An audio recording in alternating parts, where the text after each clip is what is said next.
The Patriot League tournament this evening.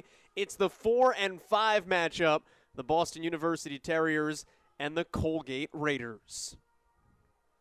Alongside Justin Galante, my name is Joel Godet. Welcome to Nickerson here in Boston, just off Con Ave. It is time for the Patriot League Championship, which means you're staring right in the mouth of a chance to go to the NCAA tournament, which is the ultimate prize for all of these teams when the season starts. Colgate comes into this with a couple of players that garnered some major accolades in the Patriot League as the season wound down, including Hunter Druin, the sophomore, who's back home near Derry, New Hampshire. Yeah, and he's been such a consistent performer all season for Colgate. He has a point in every game this year, 10th in the league in goals and points per game. Just 12 points last season as a first year. This season, 34 goals, 11 assists. Big cog in the Colgate offense. But it's a grad student that leads the way for BU, Louis Perfetto, who is #1 in goals per game in the Patriot League. Well, I loved what Ryan Poley said about him because we said, who's your best player? He said Louis Perfetto. We said, who's your most improved player? He said Louis Perfetto. We said, who could you not live without? And he said Louis Perfetto. What an unbelievable career he has had here at BU. 122 goals, 136 assists. He has the most points and assists in BU history. He's been phenomenal for years here, and he certainly does not want to see his career end tonight. Well, there was a tie on the second team all-conference for goalkeepers, so we don't know if we have the 2 best goalkeepers, but we know we have 2 of the 3 best goalkeepers. Will Barnes was on second team all-conference. And he's a guy who waited his turn, right? Appeared in 8 total games, played about 40 minutes over his first 2 seasons at BU. Now as a junior, he has started every single game. #1 in the league in saves per game, tied for first in save percentage. He's 8th in the country in saves per game. Matt Lacombe on the other side is the goalkeeper of the year in this conference. Got to get it past the guy that stops better than 50% of the shots that come his way. And we're underway, and it's BU's right off the bat with a one-on-one opportunity that puts the Terriers on the board immediately. Who is it? Louis Perfetto. Well, Ryan Poley said we cannot get off to the start we did Friday night in Hamilton.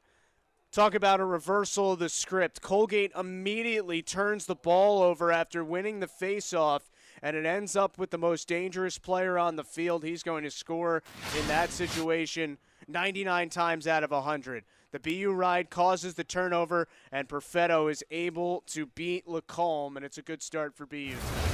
Roy Meyer causes the turnover. Couple of things right off the bat. #1, Colgate is not particularly good at the face-off X this season. They win it. Well, both teams really struggle, but 33% for Colgate. So they win the opening face-off, but then they can't get into their offense, and both of these teams working in transition has been an interesting thing this year. Yeah, I mean, maybe the biggest theme, if you're talking about both teams together of Friday's game, Joel, was that they had nightmare nights clearing. I mean, as bad as you will see. One team had 9 failed clears, one had 12. And that's a credit to how good the other team's ride is. We have the #1 and #3 teams in the country in opponent clear percentage. So maybe it's on brand that a failed clear and then an easy goal for the best player on the field is the way this game starts. Ball's popped free in the middle and plucked out of the sky for Colgate. Now here's that clearing game. Colgate likes to get out and run if they can, but you have 2 of the top 3 riding teams in the country. BU is 3rd, Colgate is #1. I mean, they are dancing all over midfield. Meyer, who just caused that last turnover, we got a yard sale. He wrapped the stick around himself onto the doorstep. A great answer! It wasn't pretty, but the ball got there, and Rory Connor has the first goal to tie us up at 1. Well, Rory Connor has perhaps been the hottest Raider over these last couple games. 16 points in his last 2 games coming in. That is his 30th goal of the season. And for a guy who just passed 100 points in his career, able to get away from the defender Connor Kem there and beat Barnes. So leading scorers on both teams get us started with goals. Coaches will often talk about wanting to give up the shots that you want to give up, right? You want to give the goalie the best chance for them to look at the shots they want to see. Behind the back doorstep, Perfetto lost it.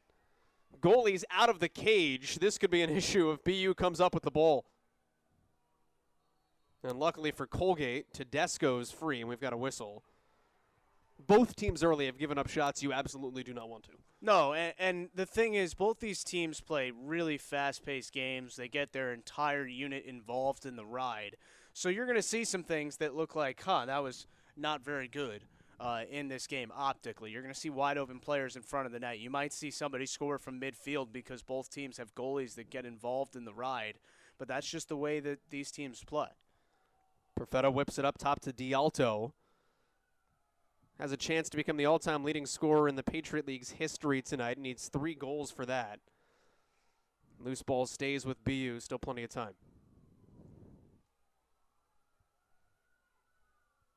Corcoran goes behind. D'Alto finds Perfetto. Second goal for BU. We've got our third of the game, 2.5 minutes in.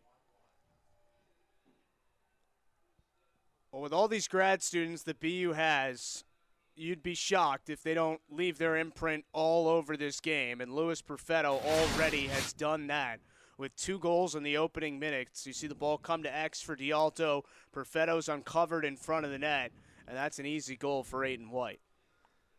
Talked to head coach Ryan Poley today. So what do you feel best about coming into this time of year? And he said, I got 15 seniors that you got to ride with their leadership and experience.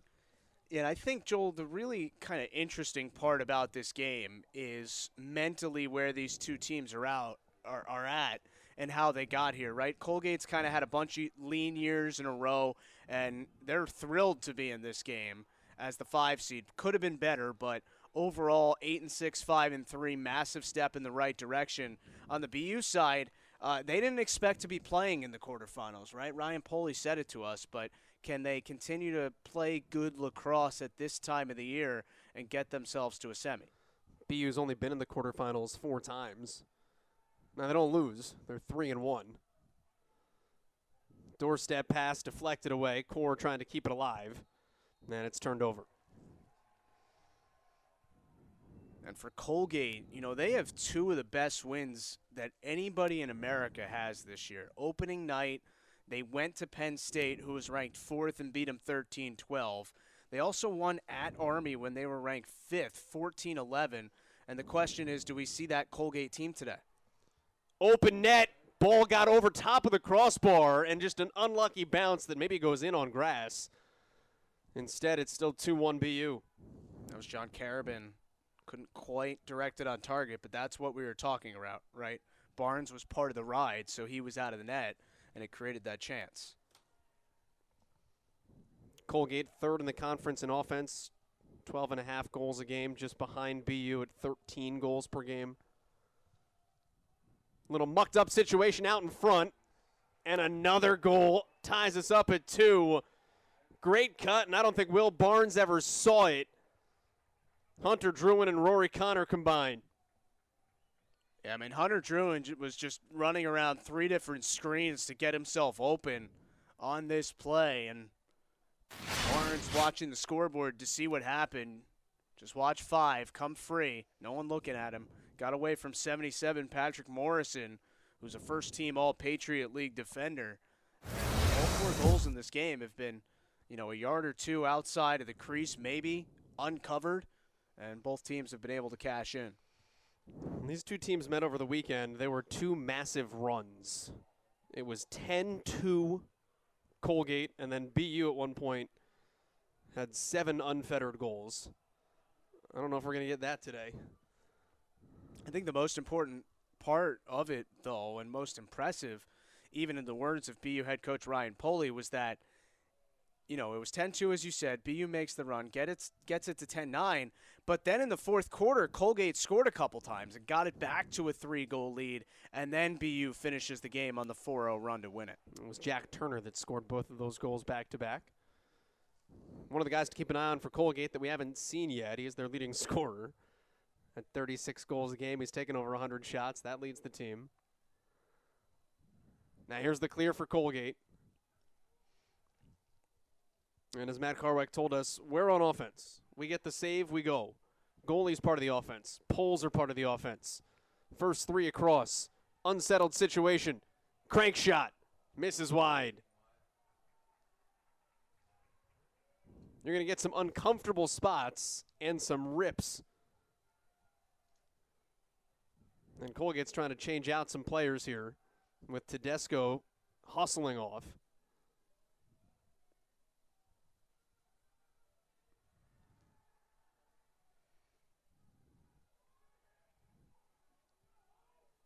Meyer has the defense on Druin. Scorer of the last goal, and Meyer checks that free again. He's got a phenomenal stick. Well, Roy Meyer 2 seasons ago caused 58 turnovers, which were the most in the country. He's now caused 141 turnovers in 63 games in a BU jersey.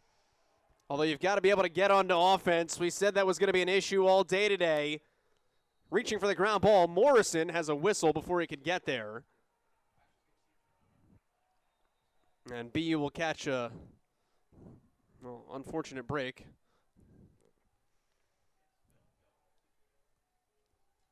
At least an opportunity to try to settle things down as Colgate gets the right personnel back on the field.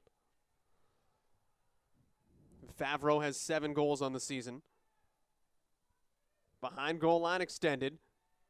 Again on the doorstep. Open men cutting off of the ball. Liam Connor for the 12th time this season. Justin, guys are just running free on the crease. Yeah, I think when both teams, Joel, are able to get into their offenses, they're executing at a very high level right now. And that time, Liam Connor, who's the younger brother of Rory Connor, was able to kind of split a double team but end up open in front of the net. Watch, he's right in between 2 guys, but neither's really looking at him. So it's an easy shot and goal, and Colgate has the first lead of the game. This goes back to the point where we talked about your goalies you want to give up certain shots, like give yourself a chance to make the save. They're not doorstep shots. There have been 5 shots in the game, and there have been 5 goals. Yeah, and by the way, face-off-wise, BU has now won 5 of 6. It's been Matthew Fritz for all of them for BU, and Colgate has... They've won 6 of 6, really, because the first one Colgate won and true. They turned it over immediately. Yeah, it's a good point. Colgate, though, has alternated between Johnny Hartzell and Kyle Rummel so far. Lipton tried the alleyway left side. That's jostled free. Murnan had the ball for a brief second. And a turnover stays with Colgate. That clear has been a mess in both directions. I mean, this game's going to be insane. You can tell through 7 minutes. Pull on the doorstep. Left hand, Connor across the face. Ripped shot, another goal. 6 shots, 6 scores. Unreal, it's Jack Turner. Well, you asked where 17 was with all this scoring already. His team leading 37th of the season, and that's just an unabated, absolute crank shot, and there's no chance for Barnes. I mean, he's 8 yards outside the goal, no one in front of him. He can wind up, shoot it as hard as he possibly wants. And, yeah, I mean, it's not just the 6 shots and 6 goals. It's the fact that I don't think there's been a shot in this game that either goalie had any prayer of saving. Dane DeGoler comes away with the ground ball off the faceoff. And now BU is just helter-skelter. These are those uncomfortable games because you can't relax. Like, you're just trying to find open water.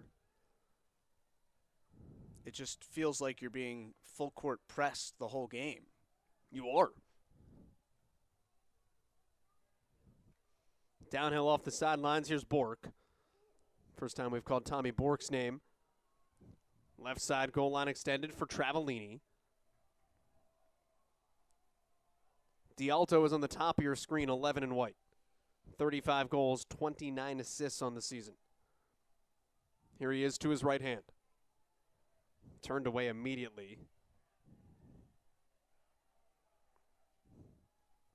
Max Yates, all-conference defender, is number 1. Has the assignment on Jake Cates. And that is backed up by BU. Brendan Kelly, the closest man to it, number 3 in white.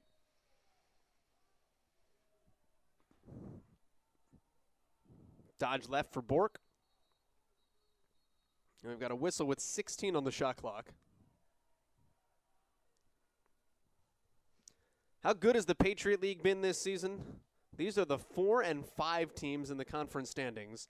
They are the only 2 teams to beat Army this year. BU did it when Army was the number 1 team in the country. Army's the number 1 seed in the Patriot League. Had Army lost to Loyola in its last game of the regular season this past weekend, Army would have been the number 6 seed. Loyola would not be the last team in. How many brackets go from 1 to last hinging on 1 game?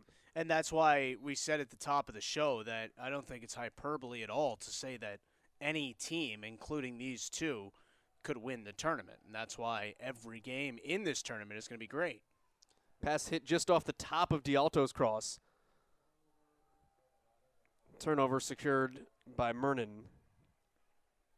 And I think, anybody who comes out of the Patriot League is going to have a chance to win a game or 2 or more in the NCAA tournament. We've seen what all these teams have done. Colgate. Open net. Barnes had to race over. I'm okay with taking that one from midfield. Yeah, it almost worked, right? But, Colgate's got a win against Penn State. BU has that win against Army and almost won at Duke. Transition again. Teams are taking shots. We're wheeling and dealing.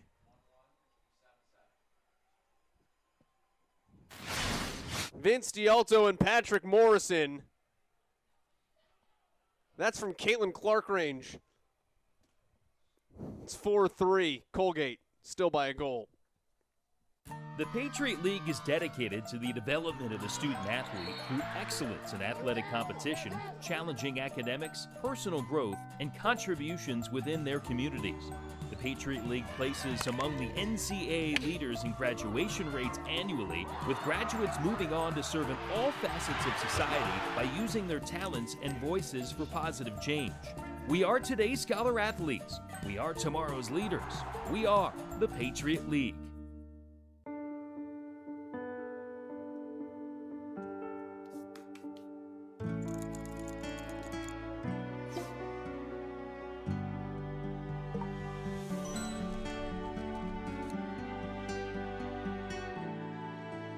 PenFed Credit Union, we help our members make the most of their personal finances so they can make the most of their dreams. PenFed's got great rates for everyone.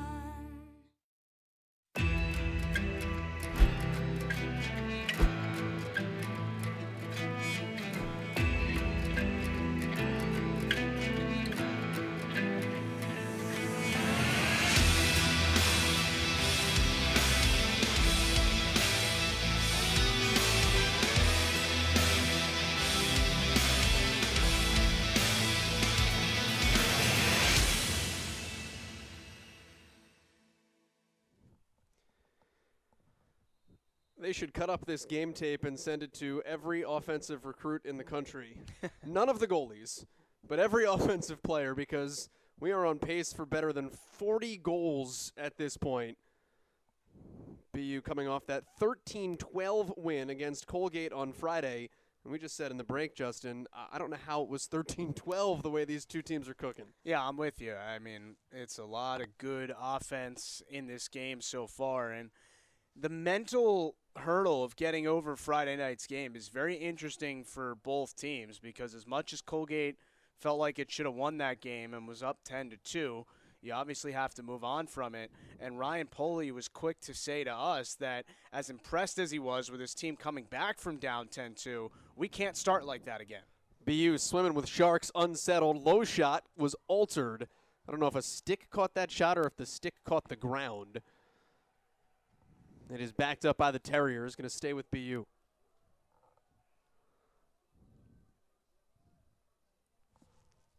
I mean, it feels like you're trying to evade piranhas anytime the ball is loose.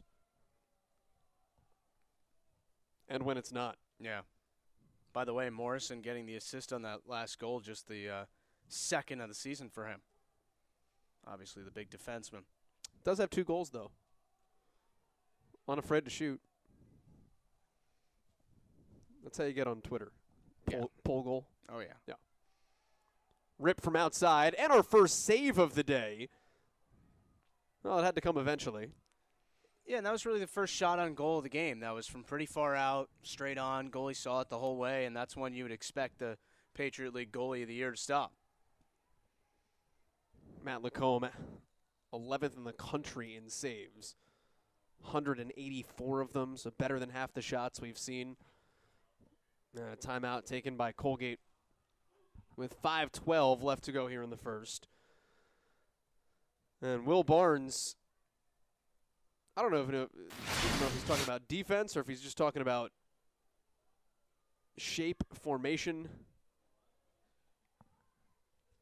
A lot of this is communication early because there have been too many breakdowns on both sides that have led to wide open looks. Ryan Poley said to us the best attribute that Will Barnes has as a goalie is his athleticism. And you watch BU play for 10 minutes and you watch the way they ride and you understand why you need your goalie to be so athletic. Barnes had that save a couple minutes ago where, he was way out of the net and basically just had to come running and diving back in like Superman to keep the ball out of the net. So, the job he's done this season as a junior after not really playing at all his first year or sophomore year is really impressive. Barnes bided his time. Both these goalies earning their opportunities. Barnes having to beat out a Division I transfer. Michael O'Leary is on this team, was the starter at Marquette for the last 2 seasons, transferred back home. He's from Wellesley. Barnes beat him out and then maintained that status early in the season. It's one thing to win a job, it's another thing to keep a job. And not only that, he's one of the top 3 goaltenders in the conference. Yeah, he's really had a great year. And Lacombe on the other side's kind of a different tale, right? He started every game he's ever played at Colgate. 39 games, 39 starts now as a junior. So he's kind of earned the job and maintained it for 3 years. Central New Yorker through and through. Grew up in the shadows of the Carrier Dome at Fayetteville Manlius High School. Pass across the crease, now work back from X. This is Connor. Already a goal to his credit today. Flips it down on the doorstep. Nice save. Barnes going low. Good athleticism and reflexes and a nice outlook on the clear. And that is the easiest clear of the day with Luke Davis running free. Well, it's a great save by Barnes, and then also the ability to control the rebound was really important there. I'm curious whether it's like a stand you take or did you just call it the Carrier Dome for fun? No, that's just a reflex. Sorry. There you go. JMA Wireless, the check is in the mail. There we go. Yeah. On the doorstep, that ball was shot straight to the ground by D'Alto. Sharp angle goes over top of the cage. I wasn't sure if you still just, for posterity. Yeah, I mean, the air conditioning is still a 4 minutes left to go here in the first. It is a 4-3 lead for Colgate. They did play there this year. That was their second game of the season. Colgate's scheduled incredibly hard. Downhill, bounce shot, buried. There was a slight seam for Tommy Bork, and he's got his 13th goal of the season. Well, Bork had his best game of the year in that upset of Army. 3 goals and an assist, and he gets on the board here in the Patriot League tournament. You see, there's just not a lot of room there, and it was odd from Lacombe because I think he felt like he had the post covered enough and the angle was tight enough that any shot that didn't hit him was going to go wide. He really didn't move at all. Well, and Yates kind of gets hung out on an island there. You've got a first-team all-conference defender. He doesn't want to slide across the face of his goalie. Right. Not that close to the net. Now we're tied up at 4. And a violation against BU. That's the first face-off Colgate has won since the first one of the game that, as you put it, Joel, they immediately turned over and allowed a goal on. If there was any way to lose while winning, that was the first face-off today. You scored a goal 14 seconds in? Yeah. Did you win the face-off? No. Methodical approach. Waiting from X, Connor. Again finds a cutter. He just bides his time. This time Jack Turner, the first time it was Druin. He just sits there with his stick on his shoulder and waits. Was this a double behind the back? I think it was. Watch. The pass. Behind the back. The shot. Behind the back. I mean, it's one thing to score, and it's another thing to do it with those style points. And that cavalier. That wasn't hard. I've always said that Louis Perfetto and Vince D'Alto score the toughest goals of anyone you'll see in the Patriot League. Worst stick and shot angles, but, I mean, those two guys, Turner and Connor, just combined on something unbelievable. Matthew Fritz was trying to ladle that thing to himself. He couldn't do it cleanly, and instead Colgate winds up with possession. Here we go again. Connor just waiting. Turner, 17, sets the pick to free up a cross.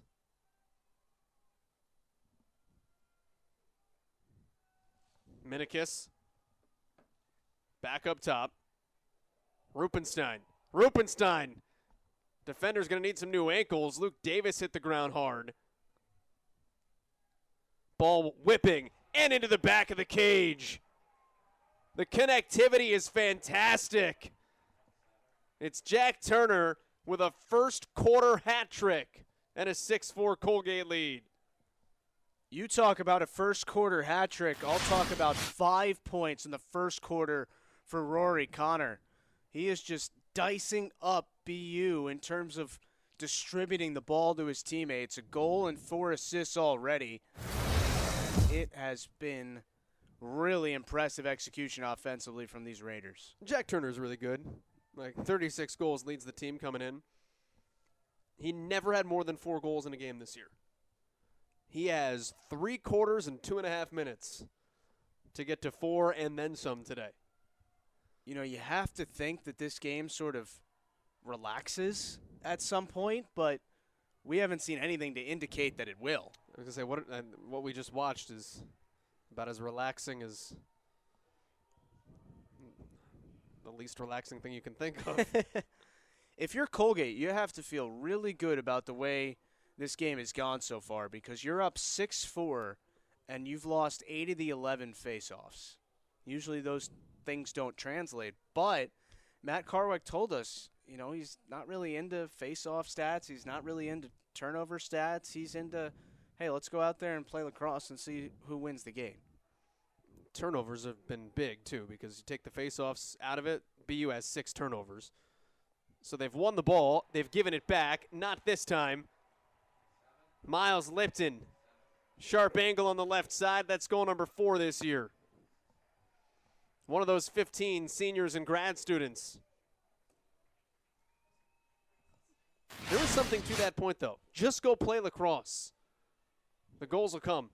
There's nothing in this game that's going to be on script. And, again, Lipton has no angle here and just finds a little opening to beat Lacombe.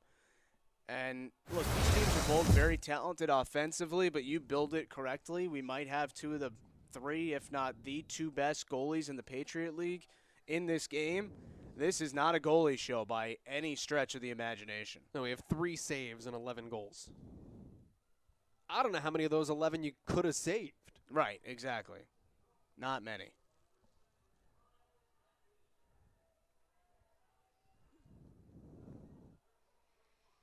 .90 seconds to go in the first quarter. Bork to his left hand, comes back right. Here's D'Alto.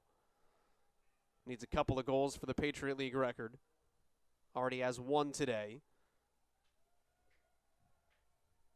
Back behind the net for Perfetto. Had the first goal, 14 seconds in. D'Alto marked by Eldridge. 1 minute to go. Got about a 15-second game clock, shot clock difference. Behind the back shot misses. Picked down by Max Yates. He just threw it to Travellini, who's on the other team. Yeah, not ideal. So now the shot clock's inconsequential. BU's got one last look here to end the first quarter.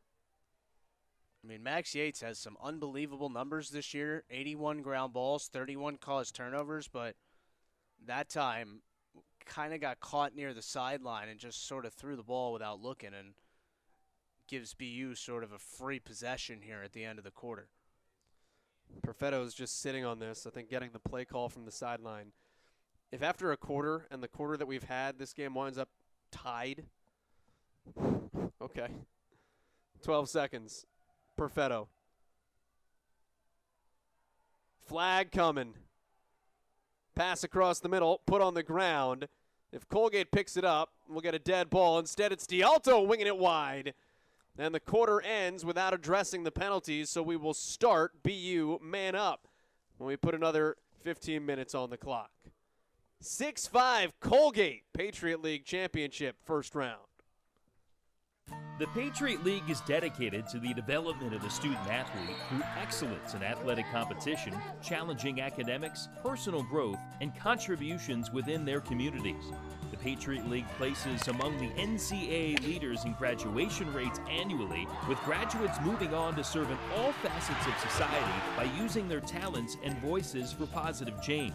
We are today's scholar athletes. We are tomorrow's leaders. We are the Patriot League. So there's your granddad.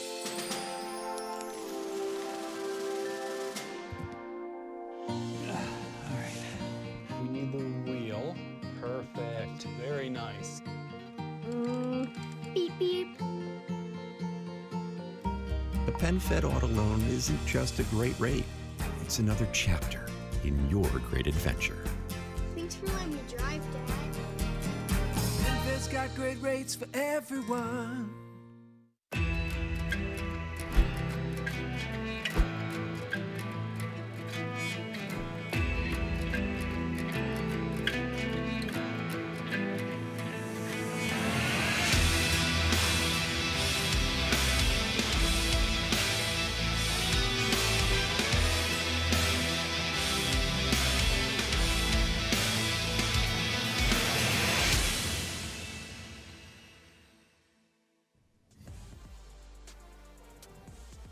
The Patriot League on ESPN Plus is presented by PenFed, the official credit union of the Patriot League. By Herff Jones, proud to be the official championship jeweler of the Patriot League. And by TIAA, the official retirement planning partner of the Patriot League. This game's going to send us all into early retirement. You're getting gray hairs. 6-5 our score. Colgate up by a goal. This was the end of the first quarter, and this is where we saw some flags thrown. Yeah, we're getting a review, I believe, of that call. And it seems like they're going to stick with the cross-check against Colgate. Now, the interesting thing, Joel, for BU would have been, and I know it's kind of a interesting spot to be in, but because they deemed that BU still had possession at the end of the first quarter, they get the ball to start the second. There is no face-off here. Because of the man down, they start with possession. If you have the ball. Right. And I guess they considered BU as still having possession. So it'll be a minute man advantage with Patty Eldridge sidelined. It was a shot to the head is officially what sends him into the penalty box. First we need a ball. Seems like an important piece of equipment. Let's do this. So 60 seconds to work with. Terriers trying to shift the poles side to side here, see if they can't create some shooting lanes. One short stick out there is Michael Kiley for Colgate, number 3. D'Alto is on the left side. Cates is on the right side at the top. Man in the middle is Travellini. Ripped shot wide. It's backed up by BU. Still with 28 seconds on the EMO. Colgate had a ton of penalties on Friday when these teams met. They got flagged 6 times. BU capitalized on 3 of those opportunities, and that's shot right into the cross of Lacombe. Matt Carwack wasn't really worried about it. Colgate has been penalized a bunch this year, but less later in the season. It more came early. And he said it kind of is what it is that they got hit 6 times. Doesn't think it'll happen again. Empty net once more, and off the post. Colgate taking another better than half-field shot against the Ride. Nearly converted a minute in. We're back to full strength, but unsettled, it doesn't matter.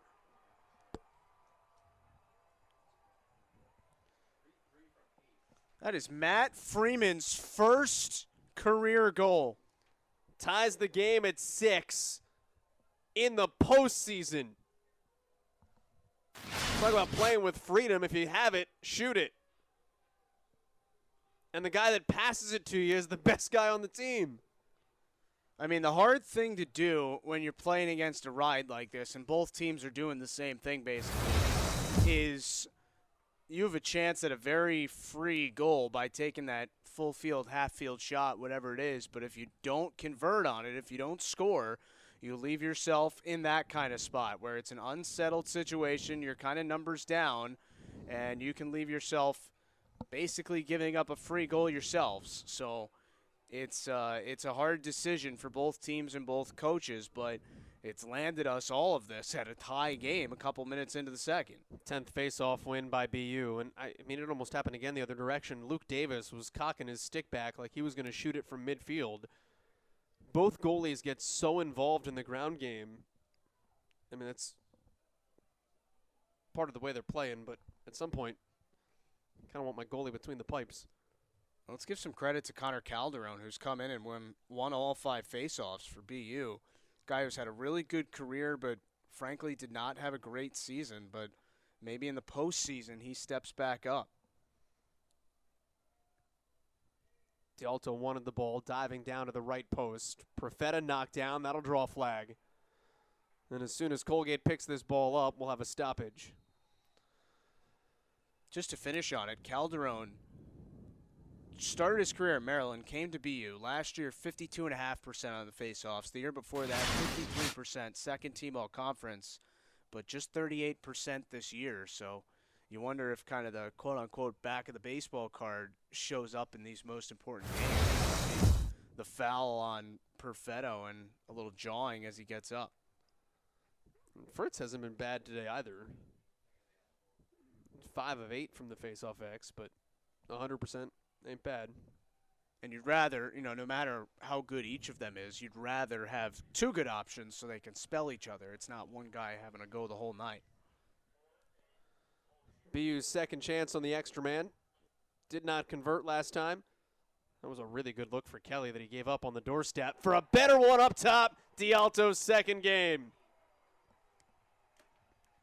He needs one more to tie the Patriot League career record, and the man is hyped.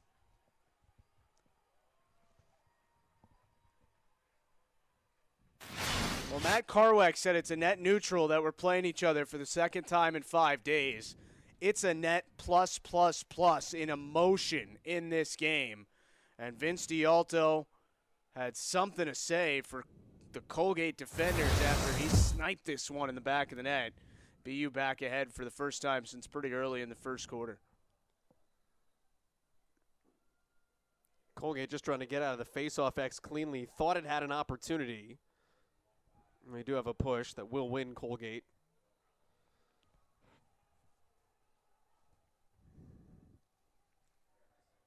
Had led by 2 at 6-4. We've got a 3-goal BU run. Still have a couple of poles on offense here. So Colgate trying to settle things down, give themselves an opportunity to switch. Attack is on as Hunter Druin comes trotting. It's 5 in maroon. 17 is Jack Turner. He's got a hat trick in the first half. Low shot, kick save, Will Barnes. That thing made it up to the second story of the dorms that surround us here in Nickerson. Yeah, best save for either goalie so far. It was Trumbull who took the shot, and Barnes just those quick twitch movements able to make a stop. Trumbull around the doorstep. Sets a pick to try to free up Druin. Back up top, turns it over. Ground ball and the turnover, both credited to Logan Stiles. who's making his first career start today, by the way. Freshman long pole. He came in about midway through the game against Colgate on Friday, and Coach Pauly loved how he played, so he gives him the start in the most important game of the year. By the way, that was his third career game. So he's making his first start in his fourth game. Probably played less than 30 minutes on the season. Played once in February, once in March, once in April. He's going to play a bunch in May.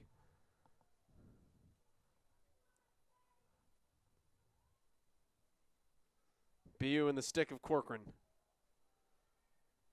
Druin's in there playing defense. Scooped back. Corcoran around the goal line. Looked to his right. Deflected away. And the ground ball taken by Colgate. We've talked a lot about the clearing game today. Teams are actually each 6 of 7. You could have fooled me. Ball's poked free from behind. Speak of the devil. BU. Turnover caused Patrick Morrison. Jump starts things for the Terriers. Unsettled. D'Alto wants his right hand, and it's checked free. Timeout. Can you believe that's the third failed clear? This whole game's been played in transition. Yeah, it's hard to imagine. 9:54 left to go in the first half. Terriers lead it by a goal. Defense starting to rear its head. 10 minutes left to go here in the first half. First round of the Patriot League Championship coming up at the break. We'll take a look at the men's lacrosse awards throughout the Patriot League. We promise Matt Lacombe is the goalie of the year in this conference. 3 saves, 7 goals allowed. It's not him, it's us. It's just one of those kinds of games today. It has been all offense, all unsettled, all helter-skelter. It's been a lot of fun is what it's been. It's a BU ball coming out of the timeout. Low shot. D'Alto goes downstairs for a hat trick.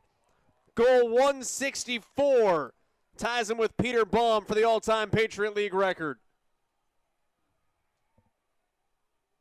There's a lot of hands on hips and looking back up at the video board for both teams after they give up goals in this game. Look at D'Alto. Great pass and a low finish. And our high-scoring affair just continues. And it's a good timeout by Ryan Poley. His team is about to turn the ball over, gets the stoppage, keeps possession, draws up a play that turns into a goal. And I know it's kind of something that's said all the time, but you need your best players to step up in the biggest games. Perfetto and D'Alto have combined for 8 points already for BU. Connor and Turner, 8 points for Colgate.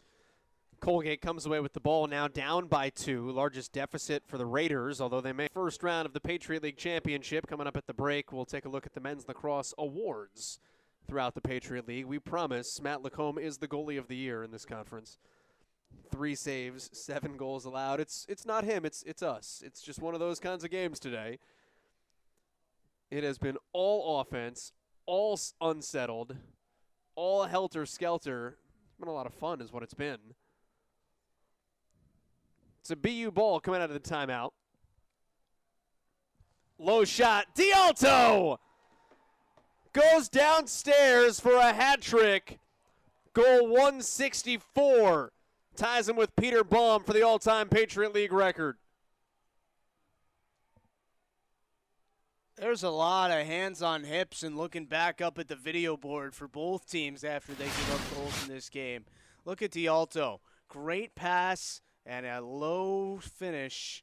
And our high-scoring affair just continues. And it's a good timeout by Ryan Poley. His team is about to turn the ball over, gets the stoppage, keeps possession, draws up a play that turns into a goal. And I know it's kind of something that's said all the time, but you need your best players to step up in the biggest games. Perfetto and D'Alto have combined for 8 points already for BU. Connor and Turner, 8 points for Colgate. Colgate comes away with the ball now down by 2. Largest deficit for the Raiders, although they may have just turned it over. And it is going to BU. 164 goals for Baum. previously from 2010 to 2013, currently in the PLL with the Redwoods, California Redwoods at this point. Guy had 67 goals and 30 assists in 2012. It was 6th all-time in a single season for scoring. It's another failed clear. Just after we talked about how there weren't that many failed clears today, we've now had 2. We'll see him. Don't worry. Cut down to the goal, nothing there. Good defense. And there's a turnover. It's a great stick. Waited on it. Fitzsimmons picks, fires back to the offensive side. I think it was James Corcoran who got the stick that deflected the pass, and then offside perhaps here against Colgate. Quick converse, and indeed that's the case. We talked about failed clears, but turnovers. That's now 14 first-half turnovers. I'll tell you what, Matt Carwick is going ballistic on the Colgate, I would say sideline, but he's well onto the field, so he's really not on the sideline. No, he is Shaka Smarting this thing.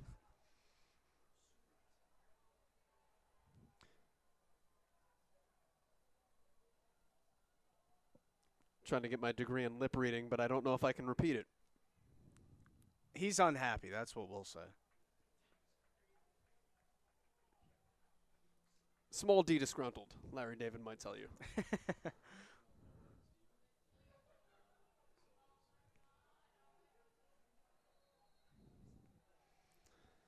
He's getting his money's worth is what's happening, and it's going to be a BU ball.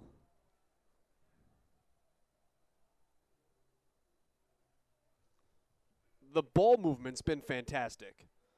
The connectedness of both teams, now I say that, there's another turnover. The stick checking's also been pretty good.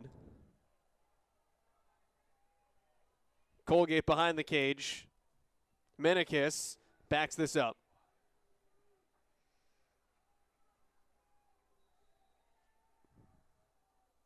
Got a shot 10 seconds into the shot clock on that possession. Crank shot off the bounce. At first, we were getting shots on the doorstep. Now we're getting snipers. Well, there's the first of the day and just the 4th of the season for Patty Eldridge, who's back playing in his home state of Massachusetts. He's had goals in big games this year. Scored against Penn State, scored against UAlbany, and now he's got one in the Patriot League tournament. Just walks into this one and absolutely rips it off the bounce by Barnes, basically barred down. And both teams are just exchanging haymaker after haymaker here in the first half. He had Styles ducking. Back to a 1-goal game. And again, less of face-offs today and more of skirmishes. Meyer lost his stick. And sometimes when you've struggled at the face-off X, and coming into it, we told you Colgate, Kyle Rummel at 33%. Just make it a mess. Make it a ground ball war. Yeah, I mean, to be honest with you, when we were talking with Matt Carwick, and he said, yeah, I really don't care about face-off stats. It makes you kind of say, huh, that's interesting. But then you watch his team play, and you can understand why the actual face-off stats don't matter that much in this game. Free and fearless is what he said he wants to see from his guys. Just go play the game, and it's been a big difference for Colgate. Raiders were 2-9 last year, and in the offseason evaluation, Carwick said, a lot of times you look at the best teams in the country and say, what do? And he said that for us wasn't it. We need to go play the way that I played growing up, and that was just to go, and if I had a shot, take it. Have fun. Feel free. And that's led to an 8-6 season and an at-large conversation for Colgate. At least they're on the, if not bubbled, the whiteboard. Yeah, most wins in 9 years. High pass, pulled down late. Kelly swings it up top. Backpedaling Bork. Shot clock still with 20 seconds. Sharp angle, backed up by BU. By the way, we talk about how Colgate might not have had to travel if they won that game Friday. Perhaps they're more comfortable in this environment. 2-2 at home this season, 6-3 on the road. And some of their road losses, great games. Lost at Navy by a goal.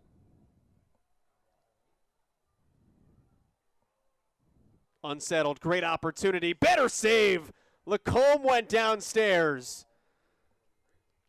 Loose ball could be trouble though, and the officials very quickly jumping in on it. Bottom of the pile was Jake Cates. And, here's the thing about this game, Joel. There have been a lot of goals scored. There probably will be a lot more. And at the end of the day, as a goalie, you're probably not going to love your stats. Open field on the doorstep. One-on-one save made by Barnes. But there's going to be a moment in this game where Lacombe or Barnes are going to be asked to make a save to save or win the game. And the question is, are you ready in that moment? How hard did Brendan Kelly have to put the brakes on to not shoot that thing? Oh, yeah. And stay out of the crease. World's largest capo in transition.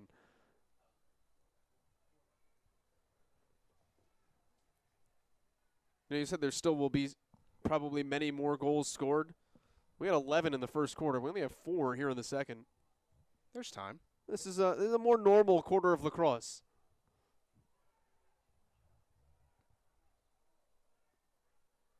Low shot. Again saved. Goalie's starting to play a little bit better. Lacombe got a stick on it. And I think for both guys, Justin, they had to make one, right? Yeah, absolutely. And I think there's also an element to this of, these teams were playing with their hair on fire. Absolute 100% effort every second of the game so far. Can you really do that for 60 minutes is the question. I thought for a second Lacombe was going to shoot that because the goalie's out of the crease. Empty net, shot missed wide. Goalie's back in. Barnes couldn't get to it quick enough. So impressed with the patience of Hunter Druin there. As you said, Barnes was out of the net, and Colgate took a quick shot that missed the net. And the usual reaction is the net's still empty. Let's go as fast as possible, try and get a shot away. Druin got the ball, faked once, faked twice, and even though Barnes was back in between the pipes, was still able to score. Talked about it earlier, the fact that Will Barnes' best attribute is his athleticism. One of his other best attributes, though, is that he reads the shooters really well.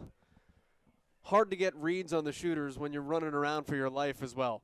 Yeah, absolutely. And, Hunter Druin, such a great story. Comes from a great lacrosse family. Brother Avery played at Coastal Carolina. Brother Mason plays at Bryant. Last year, 9 goals, 3 assists. This season, adding his numbers from today, he has 36 goals and 12 assists as a sophomore. Well, and you go even back further, Hunter Druin's story starts with overcoming pediatric cancer, a very rare form of kidney cancer that particularly affects children. One of the 47 kids every day that is diagnosed with pediatric cancer across the country, and eventually, obviously recovered from that, embarked on a great athletics career that led him to Friday night against BU when Colgate had its game to raise money for cancer and cancer awareness and cancer research. $20,000 brought in, a lot of that from the efforts of Hunter Druin. Yeah, it's an unbelievable story and kind of warms your heart and reminds you a little bit that as much as these games mean, and they do, there are things outside of lacrosse that are really, really darn important. They're more important, and there are also other stories to all these guys that you're watching play. Calderon continues to be great at the face-off X.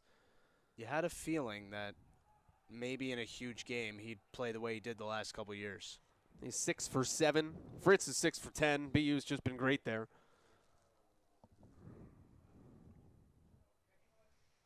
All tied up at 8. Final 8 minutes.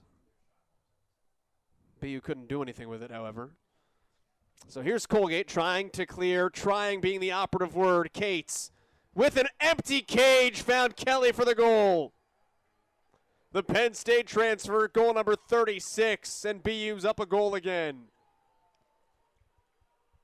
Both these teams are so good on the ride that you are going to try and do your best to not turn the ball over, but you probably will. But you can't have turnovers like this one, where it's completely uncaused, your goalie's out of the net, and that's the easiest goal that anybody for BU has scored all season, right? If the other team's going to cause you to turn the ball over, that's one thing. But if you're just going to do it yourself, that is a major problem. Well, it's what BU does. Not only is BU one of the best teams at the ride in the country, they're the number 3rd ranked team in the country at causing turnovers. Yep. Anywhere on the field. They're going to take it away, they're going to create transition opportunities, and they're going to put you behind the 8 ball. And so much of that is two guys, Meyer and Morrison, who have combined for 43 this season coming into today. And Meyer had the turnover 10 seconds in that created the first goal. How does Colgate respond? Feigned pass. We'll get a reset. Goal line wraparound. That's an answer. Hunter Druin, we just talked about him. First half hat trick for the sophomore. You know, Ryan Poley talked about the mentality it takes when you're down 10-2 on Friday to fight back. Seeing that same mentality from Colgate here. And Druin that time working from X, able to get top side and able to beat Patrick Morrison, which not many people do. And we get back to a tied game at 9-9. Rare face-off win tonight for Colgate. Now 7 of 19.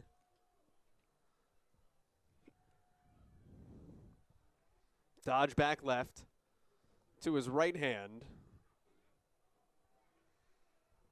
Druin still, goal line extended. 3 minutes left to go in the opening half. And right where we started. Sans some calories.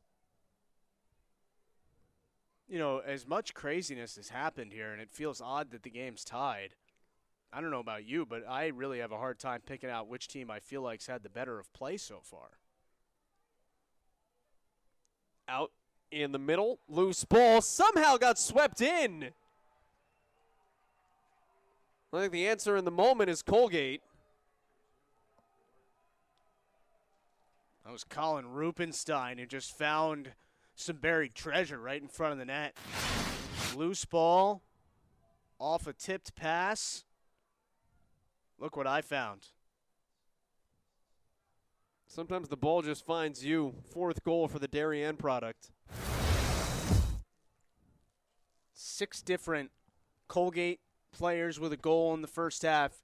6 different BU players with a goal in the first half. 12 guys for 19 goals. And all the duplicates have been the same guys. Right, you got the hat trick for D'Alto and the hat trick for Turner. Oh, my goodness. I think that might have been going in. Yates with the pole took the shot, and Druin was running in front of the net, and it looked like thought it was a pass and ended up blocking it from going in. I think that might have been going in is a sentence you could just apply to any point of this game. Yeah.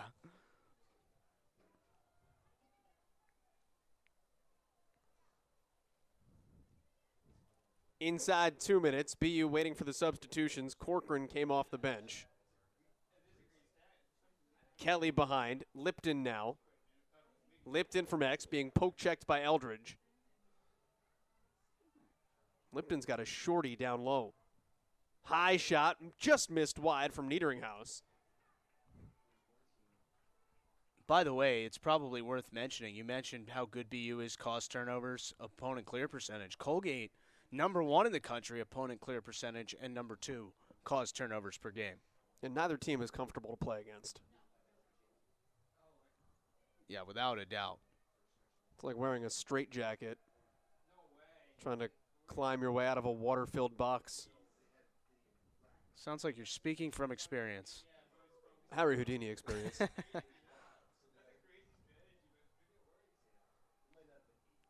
To the left side, Niederinghaus was looking for a pass.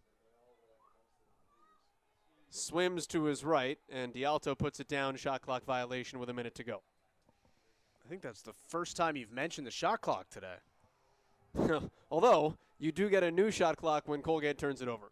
So, BU can sit on this thing down a goal at the end of the first half. And they'll use a timeout to game plan. You know what's interesting is some of the stats that were really seemingly impactful in this game at the start of it have kind of tightened up, right? Faceoffs are now only 12-8 BU. Turnovers, only a differential of 1, 10 for BU, 11 for Colgate. The one thing that is a big difference is the ground ball game, where Colgate is just getting whipped right now, 27-12. First off, 27 ground balls and a half. Yeah. Now, part of that is the ball's got to be on the ground a lot. Let's take another look at this. It's the pole shot. I think that might have been going in. What do you think? I've got an eye exam on Tuesday.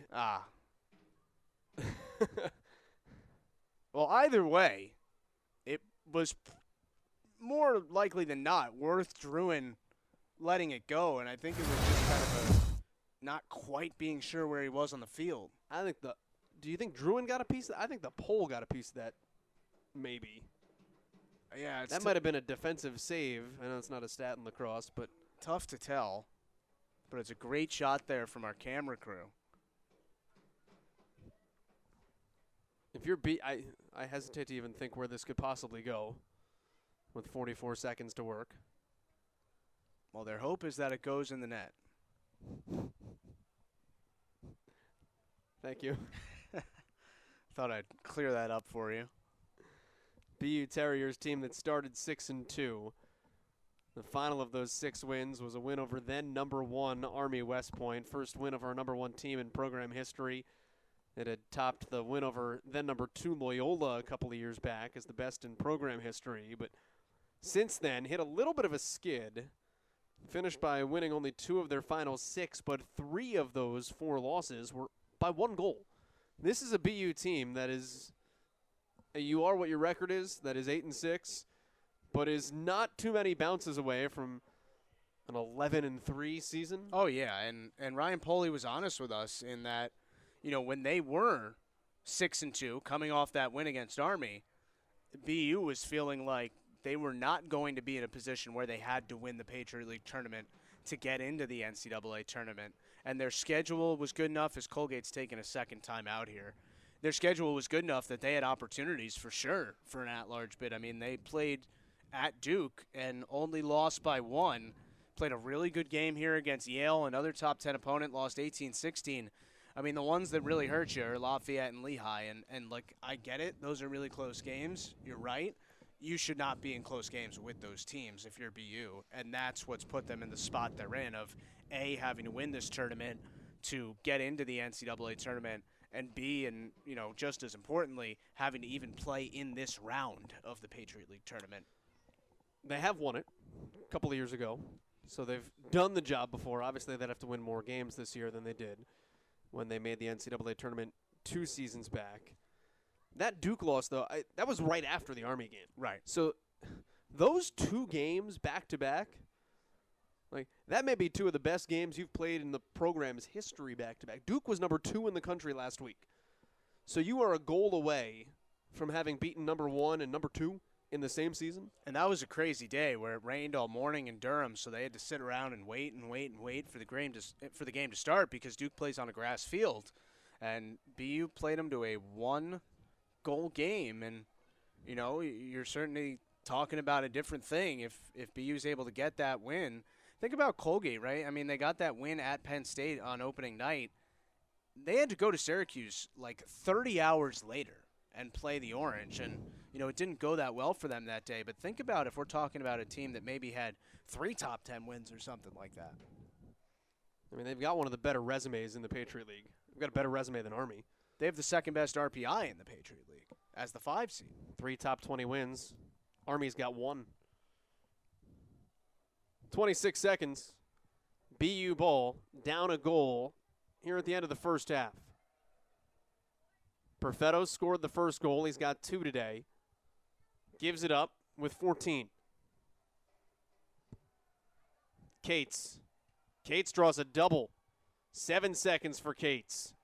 Has Bork right, doesn't see him, looks doorstep, and it's plucked away. We have a whistle with 1.7 seconds. Matt Lacombe caught that pass intended for the doorstep. Well, the thing that's going to happen here that's important is that BU is going to get the ball to start the second half because they'll just hold on to it here for 1.7 and then retain possession when we begin the third quarter. That flag was back behind the old box.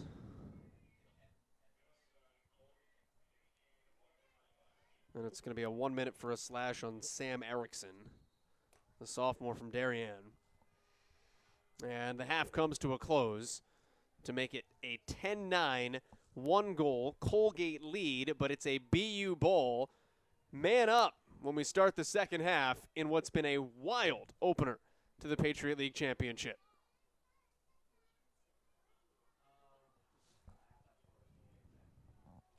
Hi, I'm Maria Tribal Peace in the Patriot League studio. In a year where seemingly anyone could beat anyone in men's lacrosse, Army West Point powered through the league schedule to win its first regular season title since 2019. The Black Knights also won 4 of the 6 major awards handed out on Monday. Army sophomore Evan Plunkett was named the Patriot League Offensive Player of the Year. The midfielder sparked the Patriot League's top offense. He finished the regular season with 28 goals and 18 assists for 46 points. He averaged 3.54 points per game and scored 3 game winners. Army junior AJ Pilot, for the second year in a row, was named the Patriot League Defensive Player of the Year. He had 32 ground balls and 23 caused turnovers to help Army hold opponents to 10.71 goals against. Army junior Will Coletti was named the Patriot League Faceoff Specialist of the Year. The junior ranked second in the nation in faceoff percentage at .636 and was second in the NCAA with 9.25 ground balls per game. He ranked first in the league with 101 ground balls. Army's Joe Albarisi was named the Patriot League Coach of the Year for the second year in a row and for the 4th time in his 19 years at the helm of Army West Point. He led the Black Knights to an 11-2 record and a number 12 ranking in the NCAA. Army had reached number 1 in the rankings earlier in the season, which was a program first. Colgate's Matt Lacombe was selected as the Patriot League Goalkeeper of the Year. The junior netminder went 8-6 in 14 games with a .526 save percentage and 11.61 goals against average. His 13.14 saves per game ranked second in the league. Navy freshman Zach Hayashi was awarded the Patriot League Rookie of the Year honor. The first-year faceoff specialist won 57.1% of his faceoffs, which was good enough for 19th on the NCAA rankings.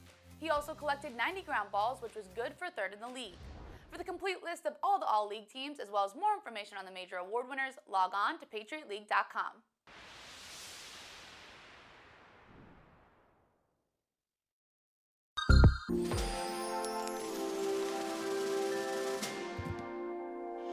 In a year where seemingly anyone could beat anyone in men's lacrosse, Army West Point powered through the league schedule to win its first regular season title since 2019.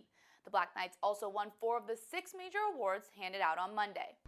Army sophomore Evan Plunkett was named the Patriot League Offensive Player of the Year. The midfielder sparked the Patriot League's top offense. He finished the regular season with 28 goals and 18 assists for 46 points. He averaged 3.54 points per game and scored 3 game winners. Army junior AJ Pilot, for the second year in a row, was named the Patriot League Defensive Player of the Year. He had 32 ground balls and 23 caused turnovers to help Army hold opponents to 10.71 goals against. Army junior Will Coletti was named the Patriot League Faceoff Specialist of the Year. The junior ranked second in the nation in faceoff percentage at .636 and was second in the NCAA with 9.25 ground balls per game. He ranked first in the league with 101 ground balls. Army's Joe Albarisi was named the Patriot League Coach of the Year for the second year in a row and for the 4th time in his 19 years at the helm of Army West Point.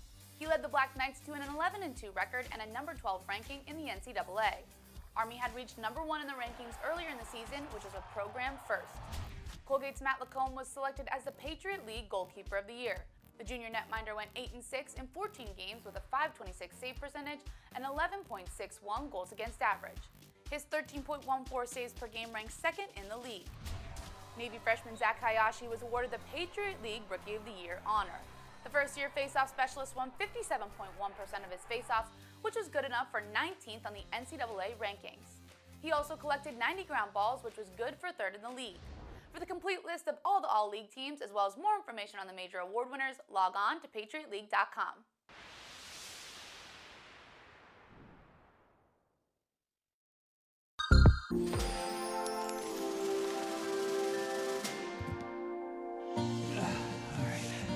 We need the wheel. Perfect. Very nice. Beep beep. PenFed auto loan isn't just a great rate. It's another chapter in your great adventure. Thanks for letting me drive, Dad. PenFed's got great rates for everyone. It was a wild first half. Leads to a 10-9 Colgate advantage. Ground ball war. I mean, that's the amazing statistic. Everything else is pretty even at this point, but the ground ball is 27-12.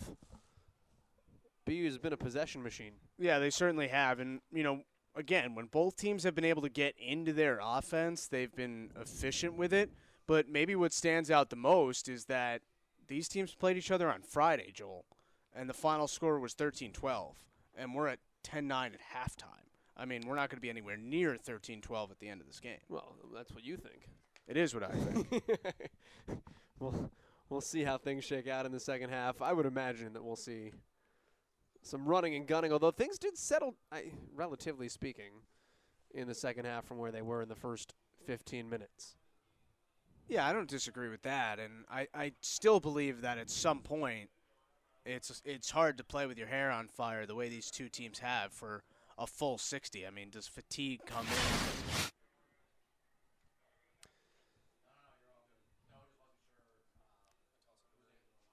Maria Travelpiece had an opportunity to catch up with the head coaches as they came into and went to the locker room, so we'll check in with Maria down on the sidelines. I was able to catch up with both coaches at halftime, and when I talked to BU's Ryan Poley, he told me that he really liked the way that his team was playing with so much intensity right now. All right. We need the wheel. Perfect. Very nice. Beep, beep. A PenFed auto loan isn't just a great rate. It's another chapter in your great adventure. Thanks for letting me drive, Dad. PenFed's got great rates for everyone. It was a wild first half. Leads to a 10-9 Colgate advantage. Ground ball war. I mean, that's the amazing statistic. Everything else is pretty even at this point, but the ground ball is 27-12. BU has been a possession machine. Yeah, they certainly have. And, again, when both teams have been able to get into their offense, they've been efficient with it. But maybe what stands out the most is that these teams played each other on Friday, Joel, and the final score was 13-12, and we're at 10-9 at halftime. I mean, we're not going to be anywhere near 13-12 at the end of this game. Well, that's what you think. It is what I think. We'll see how things shake out in the second half. I would imagine that we'll see some running and gunning, although things did settle, relatively speaking, in the second half from where they were in the first 15 minutes. Yeah, I don't disagree with that, and I still believe that at some point it's hard to play with your hair on fire the way these two teams have for a full 60. I mean, does fatigue come in?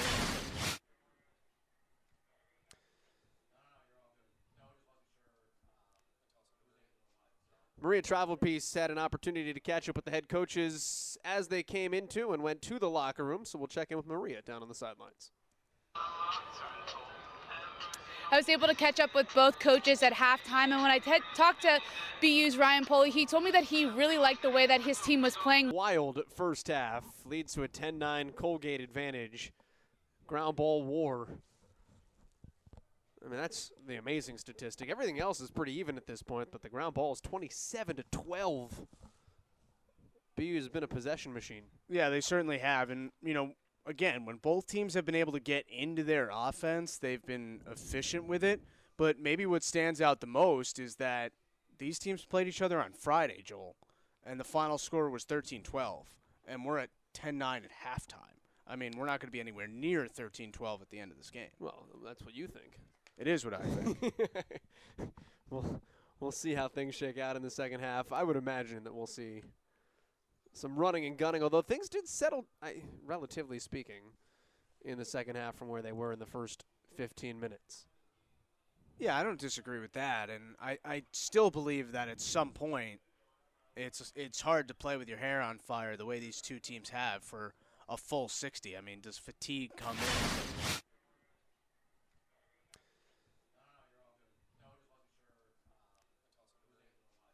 Maria Travelpiece had an opportunity to catch up with the head coaches as they came into and went to the locker room, so we'll check in with Maria down on the sidelines. I was able to catch up with both coaches at halftime, and when I talked to BU's Ryan Poley, he told me that he really liked the way that his team was playing with so much intensity right now. He did say he does want them to clean up things defensively, though he said we gave them way too many scoring opportunities in that first half. Now, Colgate's Matt Carwick said pretty much the same thing. He said, we are just fighting for everything right now. These guys are playing with so much heart. However, he wants them to capitalize a little bit more on the scoring opportunities that they are getting. And he said, look, we don't usually give up 9 goals in the first half, so we need to clean that up. Maria, thank you. For BU here, they're going to start on the extra man opportunity because of a flag that was thrown with 1.7 seconds left to go in the first half. So it'll be an opportunity for them to get right back in the scoring column and deadlock the game. It's been back and forth. No one's really had a lead that they could stretch.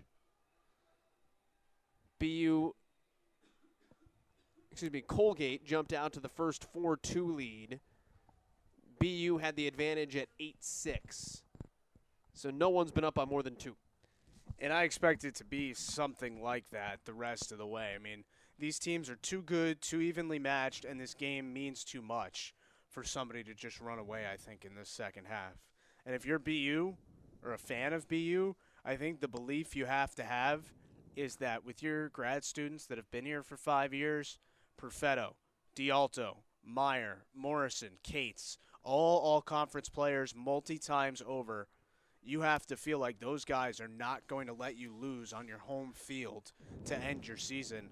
And for Colgate, none of these guys have really ever been in this spot in the Patriot League tournament, so they don't know any better than to feel the pressure in this moment. We did not go more than 3.5 minutes without a goal in the first half. Why would you want to? That's true. That is the goal. No pun intended. BU ball. Extra man opportunity to start things here in the second half. Jimmy O'Connell is 1 in white. In on the extra man. D'Alto looking for what would be goal number 165 in his career. That would be a Patriot League record all to his own. Doorstep. Ball's wung over top. It's backed up by BU. Still with a 34-second man advantage. It's interesting because, you know, this game has been so run and gun, improvisation offensively, that it's almost like when you get to the EMO, it's too settled down.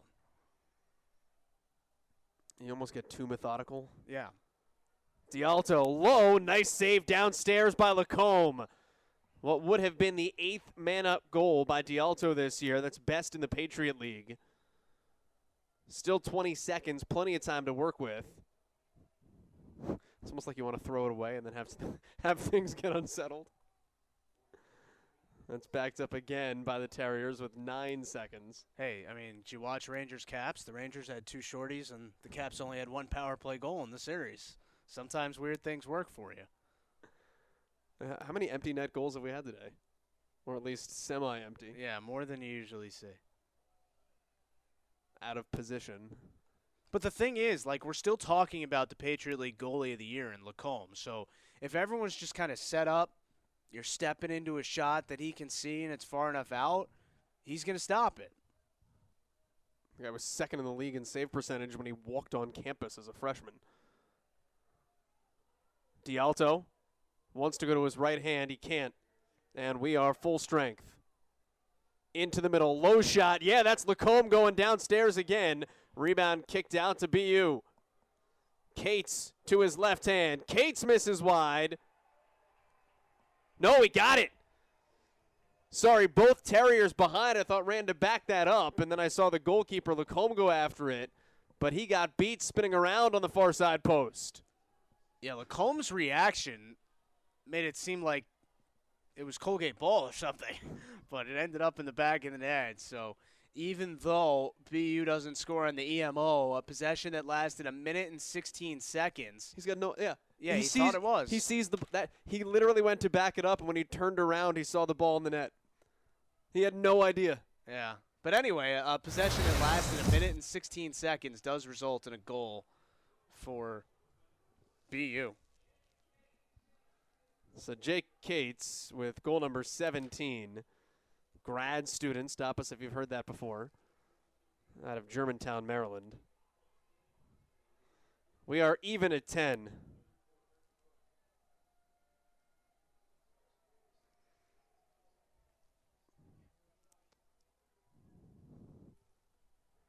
Loose ball. Ground ball war dominated by the Terriers. This one, however, picked up by Colgate. Now they've got to clear. It's been a bit of a struggle. 9 of 13 and 10 of 14. Successful clear for the Raiders. You know, as Maria was saying, both coaches talked very similarly about how they love the intensity of this game as Barnes makes the stop, but they just need to clean some things up. Like, you're not thrilled with all the turnovers. You're not thrilled with the empty net goals, but at the end of the day, it's a playoff lacrosse game, and it's going to be what it's going to be. You just have to have one more goal than the other guys when it's over. A comment by Matt Carwack. We don't usually give up that many goals in a half. They don't usually give up that many goals in a game. BU scored 9 times in the first half. Holy Cross scored 8 times, and Lehigh scored 9 times. Navy 10 times in the full game. 3 of the last 4 in the regular season. Yeah, let's not forget that Bucknell game on March 16th. That was 17-4. That's not a lot. No. Again, ball on the ground. This thing is a mud fight. Ball's in the air. Loose one, picked up by the goalie, Lacombe. Flag down, ball down. Colgate has it. Ball's down again. Transition opportunity. Kylie over to Connor, misses wide. So this is going to be the first EMO chance of the game for Colgate, and that's important because at least percentage-wise, they are the #1 man-up team in the Patriot League at 51.3%. Just if you're looking at opportunities extra man, they got destroyed in that category on Friday. It was a big reason why they lost. If they can sort of even that up in the second half, it's going to give Colgate a great chance to win. Talked about it in the first half. They were penalized 6 times, gave up 3 goals. BU's pretty good man-down defense. Opponents scoring at a 38% clip. A 1-minute cross-check.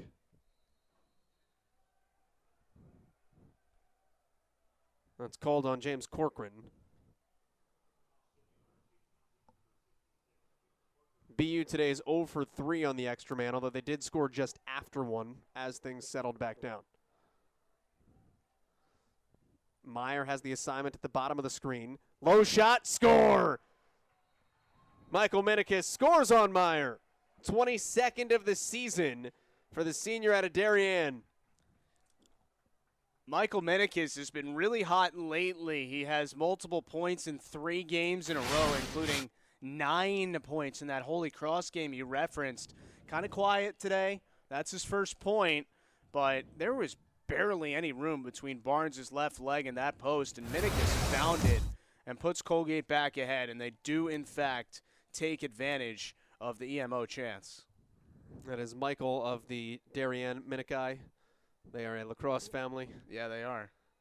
Brother was drafted by the Philadelphia Barrage back in the day. If you're a Brian Doherty guy, you should bring back the Barrage. It's a good name. It's a great logo. Got a couple old MLL names in the PLL nowadays. Good to see the Outlaws back. Oh, look at this. Opportunity for BU. Ripped. D'Alto. I don't know what that hit, but it ricochets out. I think it was a save for Lacombe. Great transition opportunity. Colgate wildly unsettled. 3-on-2. Shot misses wide right. Turner. They're going to call that a pass and give BU the ball. Okay. I mean, it was certainly close enough to the net to be ruled a shot, but I could also see why they thought that was a pass. Derek Wittenberg would like a word. Clear successful for the Terriers. We are not even 5 minutes into this second half, and no, things have not changed. We have picked up right where we left off. I guess I would say the one thing that's different is that, at least to me, in the first half, all the craziness, for the most part, was leading to goals. And at least through 5 minutes here, it's leading to turnovers more than goals. That's true. Dumped down, knocked away. That was almost a turnover. There's a point where that freeness and that fearlessness and that playing, you still have to play within the constraints of the game. And if you're not careful, it can get sloppy. Lipton scores. Has the assist to Perfetto. Nice helper, Perfetto with the hat trick. That's his third today. Ties us back at 11. This is the 13th time in 15 games this year that Luis Perfetto's had at least 4 points in a game. He has 15 today, and if you're Colgate, probably a good MO the rest of this game would be don't leave 8 that much space. How confused did he have Lacombe? The shot went in the upper 90 and Lacombe dropped to the ground. Again, that's the best goalkeeper in the conference. You got the two of the three. Loose ball. Colgate. Barnes very quickly dashing back to the net. And we'll settle things down. Colgate does not have the offense on the field. Sam Erickson's got a pole out there. Hunter Druin just kind of tried to use a defender as a screen and whipped that one around a guy's legs, but missed well high, and now Colgate is able to substitute its normal guys out there. Last man to come on is Liam Connor. Rory's brother, the freshman from Manhasset. Remember, Rory Connor, I think he had 6 points in the first quarter, and he's got nothing since. Whipped left side. Here is Connor. Off the crossbar. Shot by Minikis. That ball came all the way out to midfield, is awarded to BU, and they're off and running. Behind the back, ball flipped. Goalie's out of the cage. Picked back up by Minikis. I hope these guys are wearing Garmin's, because I would love to see the tracking of the fitness. How many miles they're running after loose balls in particular.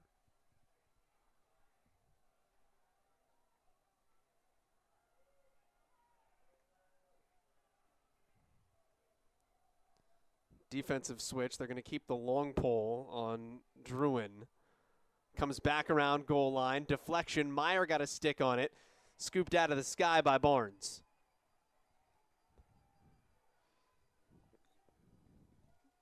BU spinning into the foreground. Brian Garrity just laid out Liam Connor there.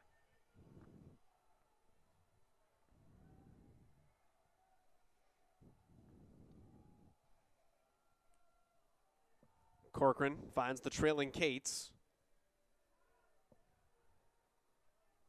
Pressure defense coming out to Corcoran. Max Yates is the guy to watch on defense. He's 1 in maroon. He's got the assignment on the bottom of your screen against D'Alto. And he slides up top. Double team comes. D'Alto finds the open man. Fling it down. Goal line extended. Perfetta hit a body. Able to recover. That's off a leg, though, with still 26 on the shot clock. And Colgate has the ground ball. 20th of the game. And that's a successful clear. Colgate with numbers. Colgate out in front with a goal. You got to stop the ball in transition. Donnie Tedesco. First of the season from the junior out of Delbarton. 26 games for Donnie Tedesco in that Colgate uniform. That's the first time he's found the back in the net. 12-11, Colgate on top. Who's going to advance to the semifinals? Midway through the third. The Patriot League is dedicated to the development of the student athlete through excellence in athletic competition, challenging academics, personal growth, and contributions within their communities. The Patriot League places among the NCAA leaders in graduation rates annually, with graduates moving on to serve in all facets of society by using their talents and voices for positive change. We are today's scholar athletes. We are tomorrow's leaders. We are the Patriot League.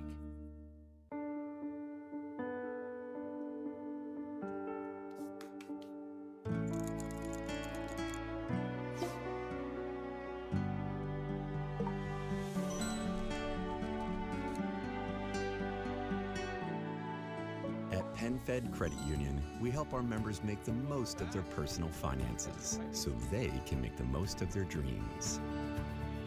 PenFed's got great rates for everyone.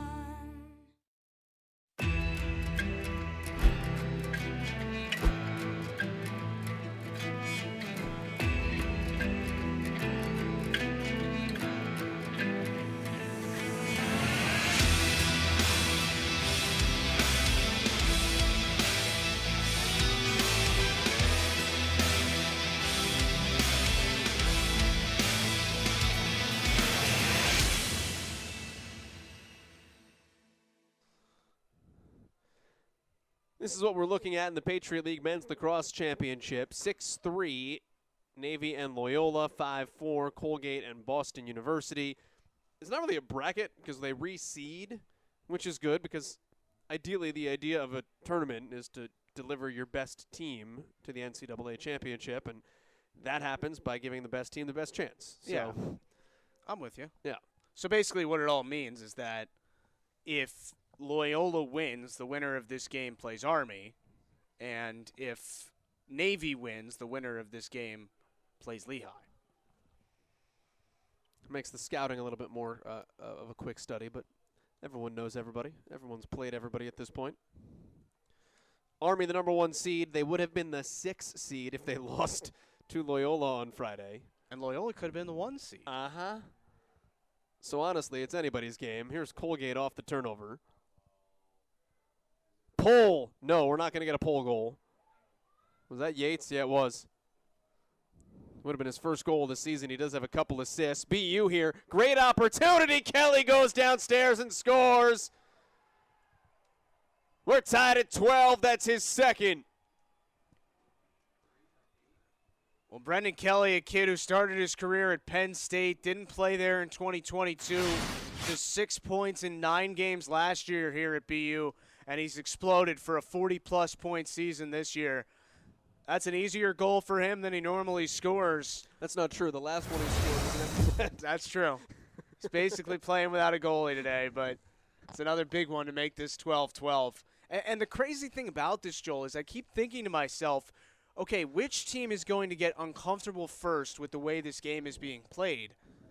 And I keep landing on nobody because this just continues to be a 1-goal or tied game the whole way. So there's no desperate need for anybody to change anything. Well, it's like, what position are you talking about, right? Yep. I think the offensive guys are more than happy with this. I think the defensive guys want to go home.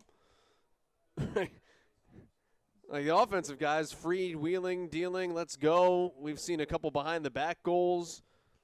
Great transition, man advantages.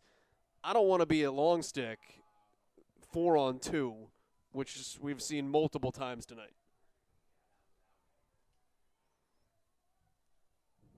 BU at the faceoff X is 17 of 25. And with a 15 ground ball advantage, has been the king of possession today. Profetto just decided to crank it. Why not? Listen, when it rains, it pours. When it works, it works. That's his 4th goal today because he can. 4th goal, 7th point for Louis Perfetto. Just backs you down and says, as you said, why not? And it's a perfectly placed shot to beat Lacombe. And BU goes back ahead by 1. There was a day only one man on the field had the Mikey Powell eye black. Now all the cool kids have it. It's a requirement. does make you play better on offense. By the way, we have reached the exact final score of Friday's game. That is true, although it might not last very long. Ground ball. Colgate with a brief reprieve. Ball is back on the ground. Speaking of Mikey, by the way, this is the kind of game where somebody might just try a backflip or a forward flip or something. Nothing would surprise me at this point, including that. And I think it's now Ryan Poley's turn to be upset because they called a foul on that against BU, and they're going to give Colgate the ball here. And a quick conversation from Ryan Poley on the far side. Ben Trumbull's going to trigger it in. Quickly drew a double. Switched the pole. Styles onto him. Meyer has the assignment on Minikis. Briefly got by him.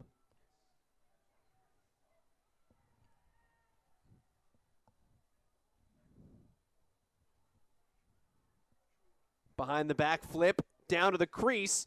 Ball trickles through and in. That rolled in at a snail's pace. Ugh. Styles gave everything he could to keep this ball out of the net. Watch, Barnes gets a piece of it, and then Styles tries to keep it from going over the goal line, just can't do it.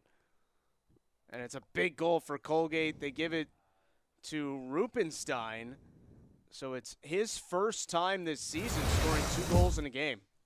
If he scores again, he's doubled his season production. You just never know who's going to step up in these big moments. I mean, Styles is playing his first career start. Guy who just tried to follow the bouncing ball. You got a guy taking faceoffs today for BU that had been a non-factor for much of the season. Well, it's been Fritz lately also, and he's been great. Right, and you mentioned Calderon and the way he's played today. I mean, faceoffs are back up to 19 out of 27 in BU's favor. I think they've won 7 in a row. It was 12-8. So despite the fact that Colgate is not winning any faceoffs here, they continue to make this a back-and-forth game. Fritz is 116 for 223 on the year, so under 50%. He is 13 of 17 today. Calderon 6 of 10, although he had won his first 5. I think both these teams, Joel, feel like they're talented enough offensively that if they can just get the face-off game around 45 to 50%, they are going to win more games than they're not. To the right hand, strong check by Tedesco. Ball is on the ground again, quickly picked up. Lipton recycles, shot clock's at 20. Niederinghaus to his right, throws it to absolutely nobody. That was intended for X. Instead, it is turnover number 18. I didn't know that was allowed. You know, what's interesting is that the stats that were really important, again, in the first part of the first half that got close, as a shot for the empty net is high, and they're going to give it to BU here. But, you know, those stats got close at the end of the first half, and now they've become big separators again. BU has started to run away with these face-offs, turnovers, Colgate, big advantage there, ground balls, big advantage BU. So things have kind of reset to where they were, let's say, after the first quarter. To that turnover point, 18 turnovers is the season average for BU, and they just threw it away for number 19. You've got a quarter and 3 minutes left to go. Unsettled, but without numbers. Colgate waits. They've still got Erickson on offense, though, so he's going to trot off. And they're at a man disadvantage until they can get some help. It's Liam Connor racing in. I stand corrected. That's Favreau. Low ball plucked up by Liam Connor. Across the goal line. He finds Favreau. 8th goal of the season for the sophomore Canadian. He hadn't scored since the first half of the year, so why not break out the stick tonight? And Colgate leads by a goal. Really a tough catch. Watch, 44 is yelling for it. Give me the ball, give me the ball. It's high, and he goes up and controls it and then ends up wide open in front of the net. There's too many guys that are open. Sounds like a silly sentiment, but you got a defender right next to you. And you're standing there so wide open with your stick in the air saying he doesn't know it.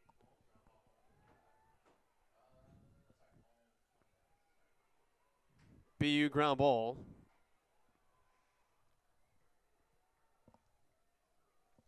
D'Alto was licking his chops on the doorstep.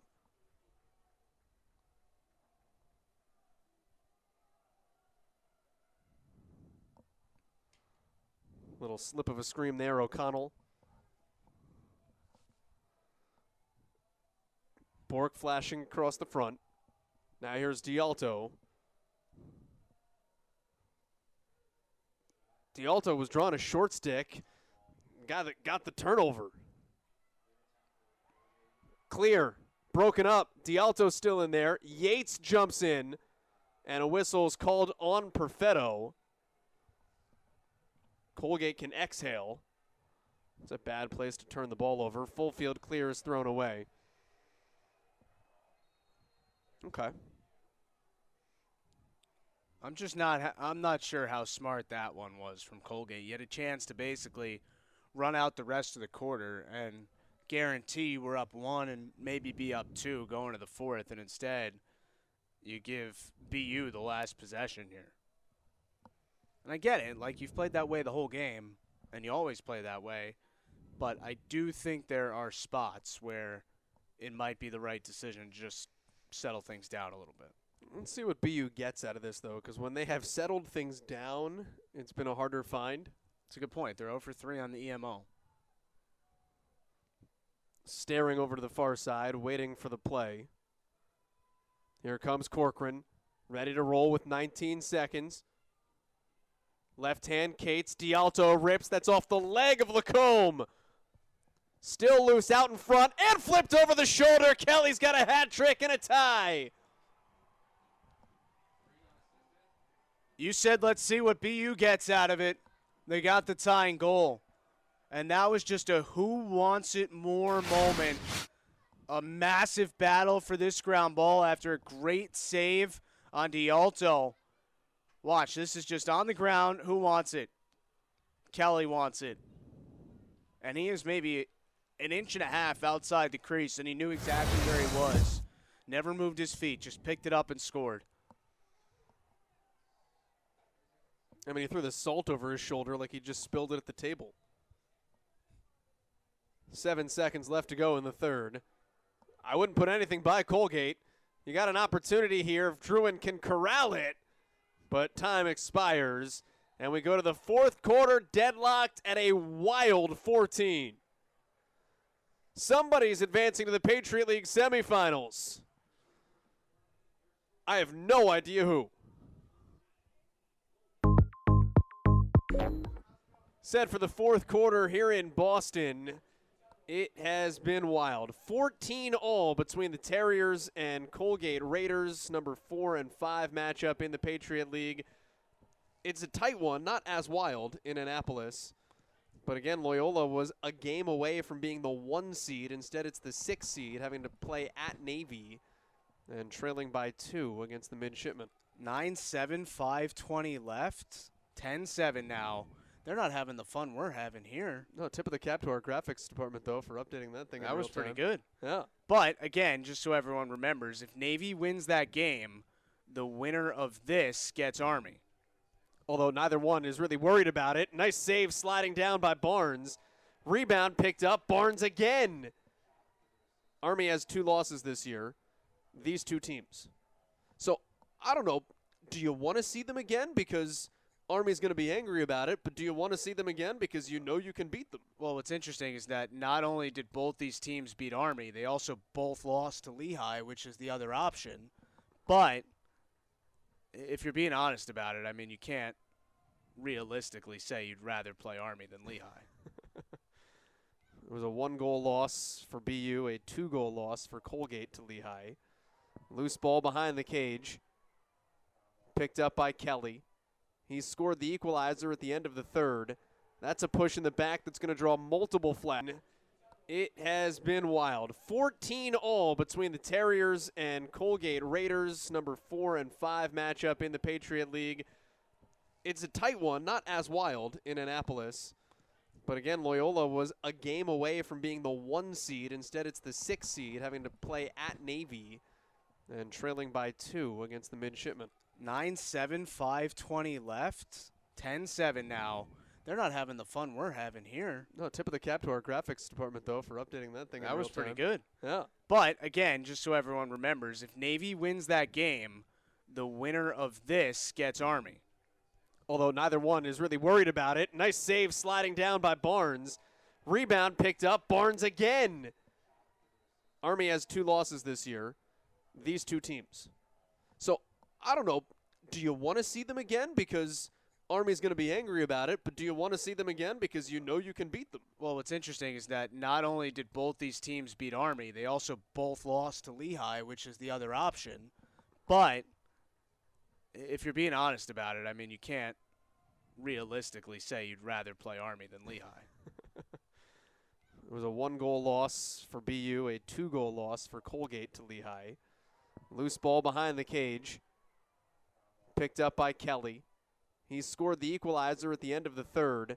That's a push in the back that's going to draw multiple flags, probably for the same thing. And a quick breakup of the extracurriculars. C12 there, Travellini, who got involved with it. He had the winner on Friday when these two played. I'm not sure you've called his name tonight, but starting to get in there.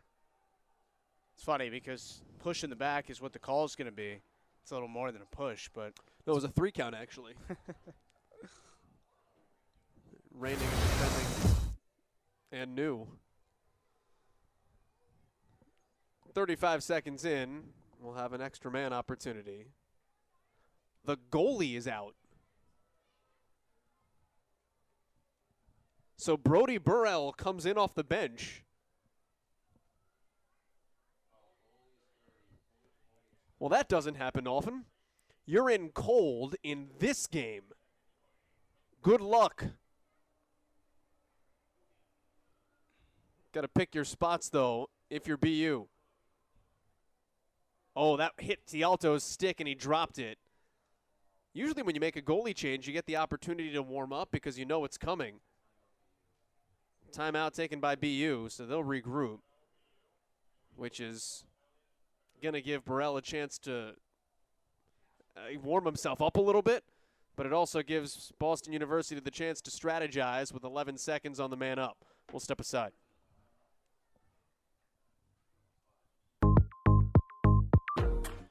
Well, we've got a new goalie here with the extra man because the penalty was called on the goalie of the year in the Patriot League, Matt Lacombe.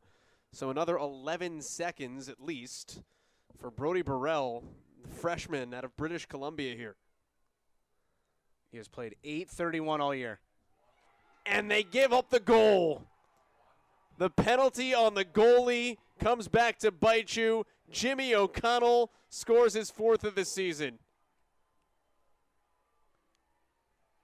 Jimmy O'Connell is now the 17th different player in this game to score a goal.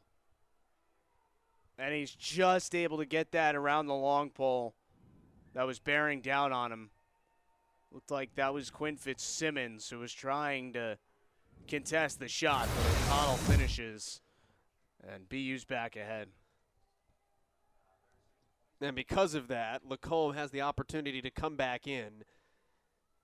Credit to you, Justin. That's actually the second time that that's happened to Colgate this season.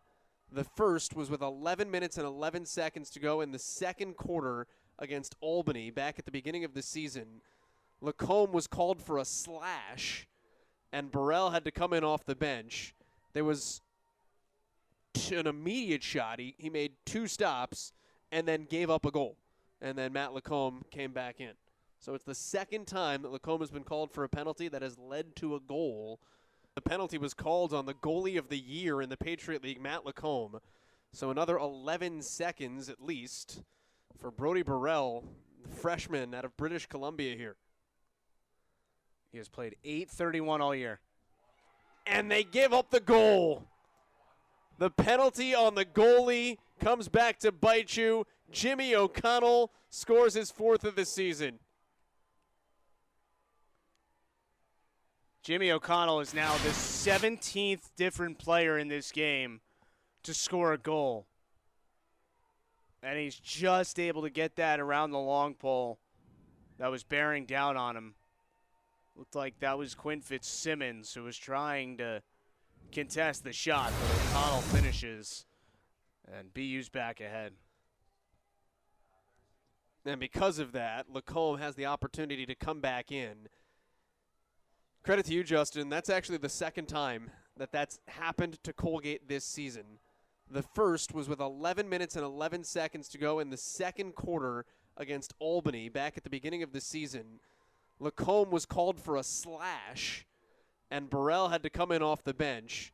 There was an immediate shot. He made 2 stops and then gave up a goal. And then Matt Lacombe came back in. So it's the second time that Lacombe has been called for a penalty that has led to a goal, with Burrell having to come in cold off the bench. Yeah, he's had played in 3 games this year, 2 of them blowouts, and then that one situation you're talking about against the Danes. I mean, I can't imagine how difficult it is. You get no warm-up, hey, go in there. Yeah, especially on a cold night like this. Turn the corner, D'Alto, that's a save by Lacombe. By the way, Perfetto with 8 points tonight, 1 off tying his season high. He's had 8 points in 2 other games, and he had a 7-goal, 2-assist game. That would be 9 points against Brown. He has the most points tonight by 1. Rory Connor has 7 for Colgate with 6 assists. Third in the conference, coming in with 27. Saved by Lacombe. You know, if you were to say what makes the difference in this game, I don't know if there's an answer other than who has the ball last. But one thing that could make an impact is that because... Here's the thing. If you have the ball last, you might not have the ball last. Yeah, that's true. The thing that's interesting is that because BU took that timeout right away, right? That's the media timeout. Another full field shot.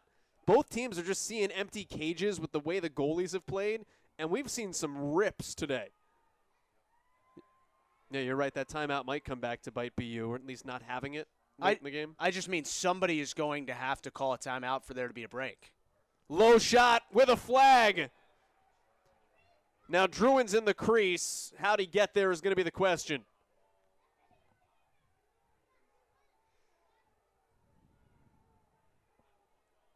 Barnes is saying there's no way. It's a goal. 4th for Hunter Druin. Yeah, it's a push. Clearly got him there on Logan Stiles. That is a good goal for the sophomore from New Hampshire. And we are tied at 15. And they're going to go review this, Joel. So what I just said rings untrue, that we would need a called timeout to have a break because the media timeout had already been used. Here's your break for a review. I don't know if the 12:06 mark was what you were hoping for, though. You were thinking more in the 3 minutes to go range. Yeah, so, you know, when everyone got tired. No one's tired right now. We got a 15-15 game in the 4th quarter. By the way, Navy now up 12-9 with 1:25 left as we continue to check out this last one. Well, the fact that that game is a full quarter ahead of this one. I mean, the clock doesn't run when goals don't stop being scored. Frankly, this is I think it's going to be shot to the head.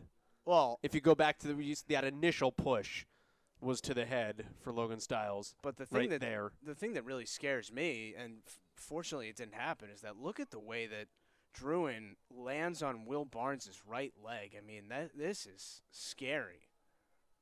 Oh, you're right. And luckily he just kind of rolled over it.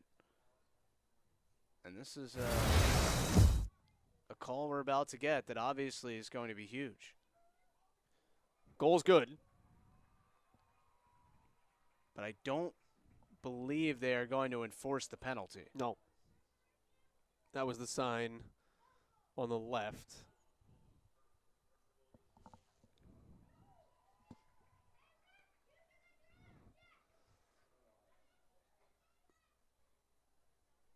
And we're getting the explanation as Roy Meyer is walking to the wing. I don't think he likes it. You know, Joel, you mentioned in the first half, neither team led by more than 2 goals. Neither team has led by more than 1 goal in the second half. It feels like immediately after a goal, we get another goal. I mean, what have the splits been? Ground ball, bodies on the ground. Like a Royal Rumble. 6:18 to 7 minutes, so 40 seconds between goals. 5:24 to 6:18. You got less than a minute between goals. Bodies diving. Back up, stays here. The dive of Jack Turner maintains possession. Remember, Turner had that little spurt where he scored 3 times in a row, basically towards the end of the first quarter, but that's been it for him today.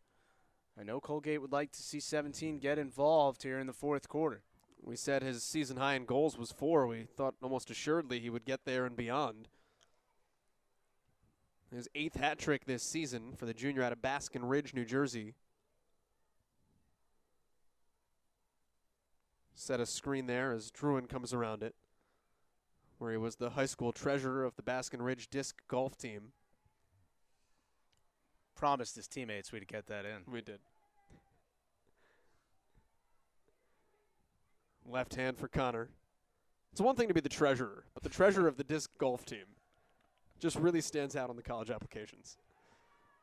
Loose ball rolling back near midfield. Oh, nice play. Popping it right back to your help.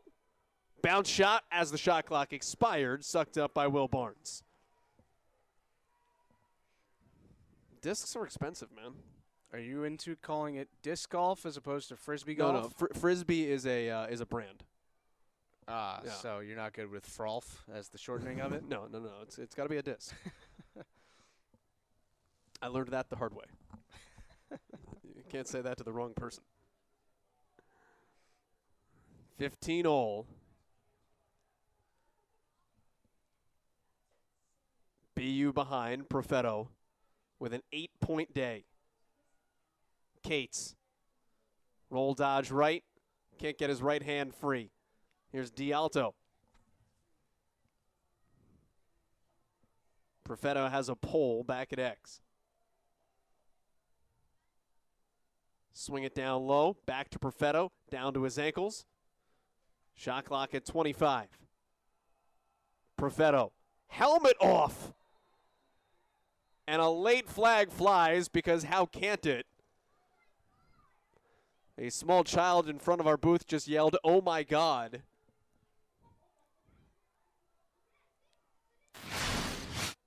Let's watch it. It's Murnane defending, and he just pops the lid off. It's almost like, so it was the forearm that loosened it, and it's almost like he just went and it's not intentional, but it almost seems like he just took the stick and said, "That's coming off." I mean, it's hard to imagine that it came off that clean. It had to be the perfect angle, and thankfully Perfetto's all right. But now BU gets another chance on the EMO. They were 0 for 3 in the first half, scored on it last time here in the second half, and a chance to go back ahead now. Only 38% on the season. It's a slash on Murnane.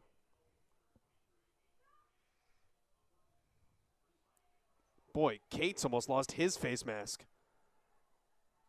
Erickson got under it. Cates' shot ricochets away. That's going to be backed up by Colgate. That had a massive rebound to it. So with 38 seconds left, Colgate is man down. And a timeout. Max Yates had pulled his helmet off. He's running over to the sideline. Yates is going to get his equipment checked. Meantime, BU made a substitution as well. By the way, Joel, Navy has won that game against Loyola, so the 3 seed moves on. So that means it'll be Navy and Lehigh in the 2-3 game in one semifinal, And officially, the winner of this game will play Army. The two teams that have beaten Army this year, BU 14-9. Lacombe just winging that away. Picked up at the goal line extended. Had that been clean, it would have been very dangerous. It's still dangerous, but the shot misses across the goal mouth wide by Druin. Bodies on the floor. They call a push and give the ball to Colgate with a fresh 60 on the shot clock. Man down for the next 15 seconds. And wisely, Druin is going to say, I'm going to do nothing for the next 15 seconds. By the way, this is the first time. Hang on, still 2 seconds, man down. I thought we were going to run at it. It's the first time since 2021, that Colgate has played in the Patriot League tournament. Bounce shot, nice save. Barnes put his feet together. And that year, they beat BU in this quarterfinal round. That's the only loss in the quarterfinals in BU program history. 4 previous appearances. Great transition look.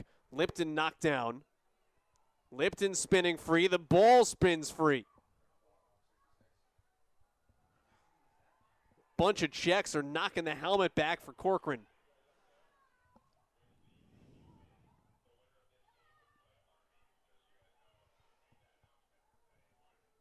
Again, BU beat Army when they were number 1, 14-9. Colgate beat Army 14-11.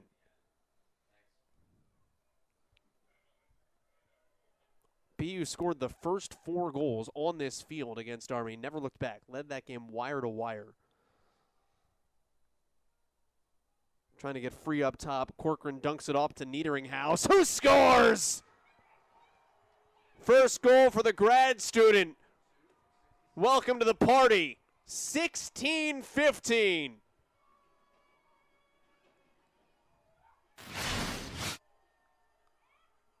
Everybody's in on it. 9th BU Terrier with a goal in this game. 18th between the two teams. And Niederinghaus scores a big one. And for all the high scoring, energy we've had all night long, Joel, that's only the 3rd goal of the 4th quarter between these two teams. So things have settled down a little bit, maybe not in terms of the way the game's being played, but at least in terms of the scoring. Got a push in the back from Fritz, or on Fritz. So that awards possession to BU. That was on Yates.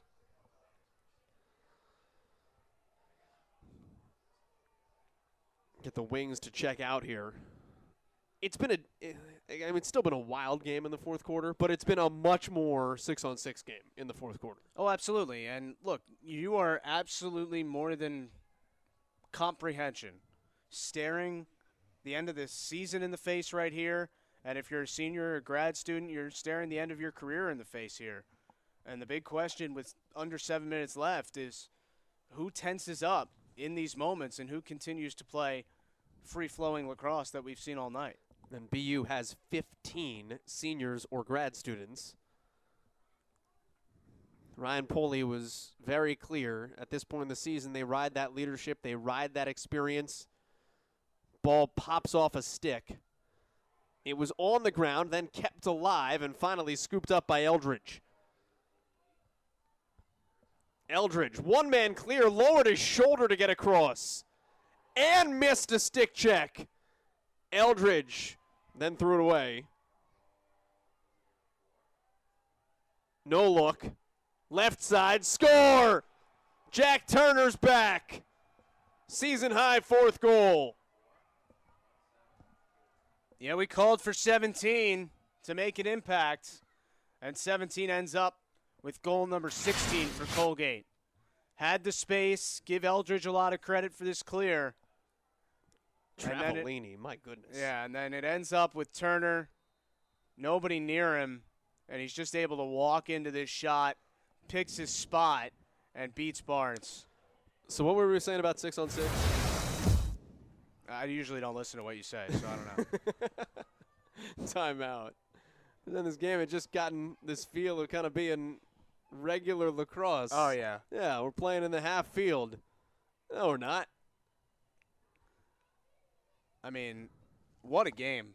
What a game. And as we said, coming into it right at the start of the show, it shows the quality of this league, that this is a 4-5 matchup, and you have to believe that both these teams have the capability to win this whole tournament. And tonight, I think, has proven that even more. This is going to be a great shot. I mean, there's no way Barnes can stop that. Perfect shot by Turner.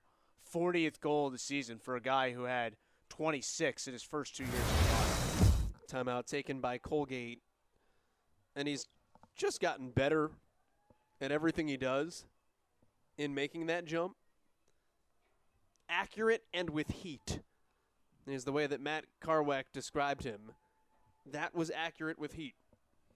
Rory Connor gets his 7th assist there as well. So he reaches 8 points for the 3rd time this season. And guess what? It's 3 games in a row. 24 points in the last 3 games for the junior. But he's doing it different ways, because the last 2 games he was scoring. He had 10 goals over the last 2 games coming in. He's got 1 goal today. He is being an unselfish upperclassman and finding the open player. He has 8 points. Perfetto has 8 points. Does the 9th for either guy win it? We got 6:11 to go. You know, we mentioned this earlier, but with these guys like Louis Perfetto, Vince D'Alto, Roy Meyer, Patrick Morrison, grad students that have been so good. This is the 10th year of BU lacrosse, and they've been involved with 5 of them. They hold all kinds of records here. For someone to come into this building and end their careers, you felt like would take a Herculean effort, and Colgate's done a lot of that. Colgate trying to make another Herculean play. Barnes with the stop. You know, both keepers have gotten involved in the second half. The first 6 shots went in, but both guys now have double-figure saves. 11 apiece. Successful clear for the Terriers. Deadlocked at 16. No one has led by more than a goal here in the 4th quarter. No one's led by more than 2 goals in the game. And neither of us felt like the goalies were playing bad at any point. It was impossible saves. Yeah, it was. I mean, you could put anybody out there, and if the guy's 2 feet away, wide open, he's going to score. Trevor Tierney wasn't making the stop.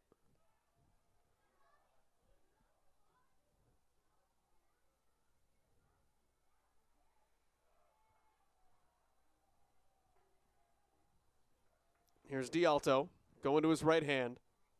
Dumps it off. Work it back to Perfetto at X. Nice ball movement. Good save on the bounce by Lacombe. Still loose. Lacombe is behind the goal. And we've got a push. Stays with BU. 4:43 to go. Berth to the semifinals on the line. You got to imagine Army is watching this and absolutely loving how much this game is taking out of both of these teams. It's been physical. It's been taxing. It's been all over the place. It's been on the doorstep. BU is up a goal again. Miles Lipton. You never know who is going to step up in the biggest games of the season. Miles Lipton had 6 points in 14 games this year, 10 points in 37 career games, and he has 3 points in the Patriot League quarterfinal. And one play does not a game make, but the push in the back that pushed Lacombe out and caused a goalie switch cold for the extra man that led to a goal could ultimately be the difference. It's a 1-goal game. And that came at the end of the extra man as well.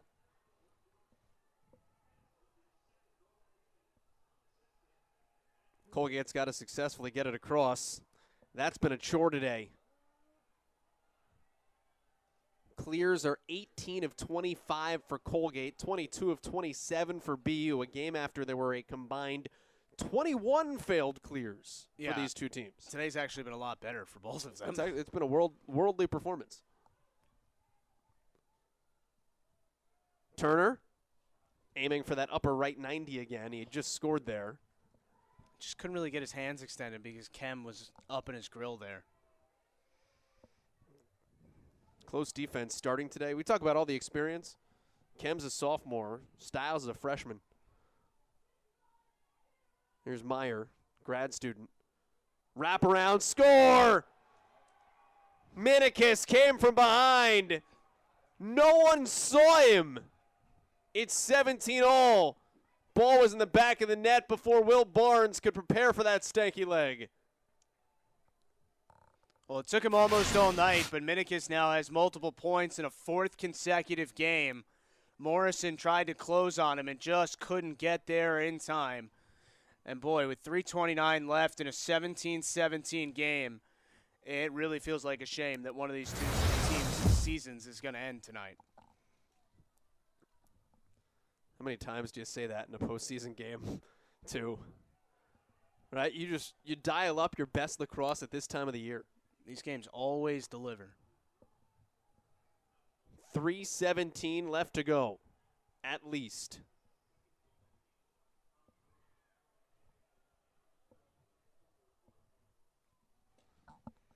Connor checking the rearview mirror, waiting for the offensive unit to arrive.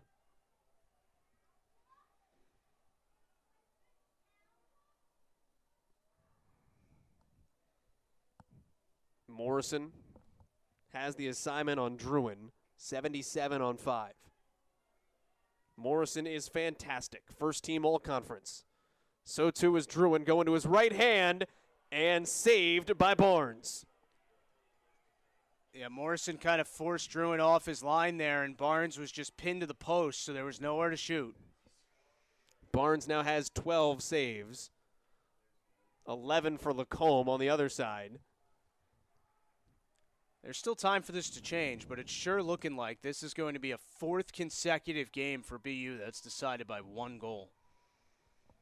And for Colgate, if that's a loss, oh my. 3 conference losses this year, all by 1 goal. 5 losses by 1 or 2 goals in 2022. 4 of their 9 last year by 1 or 2 goals. Always in close games. They hadn't gotten over the hump, though. It was one of the reasons they revolutionized their playing style this year. Pass to the doorstep, broken up. It was into a triangle of maroon jerseys. Ground ball is taken away by Colgate. With 1:38 left to go, they've got to clear it. That's been a chore. Just how evenly matched are these teams? They've played almost 120 minutes against each other. Great check by Profetto. Nearly got the ball free.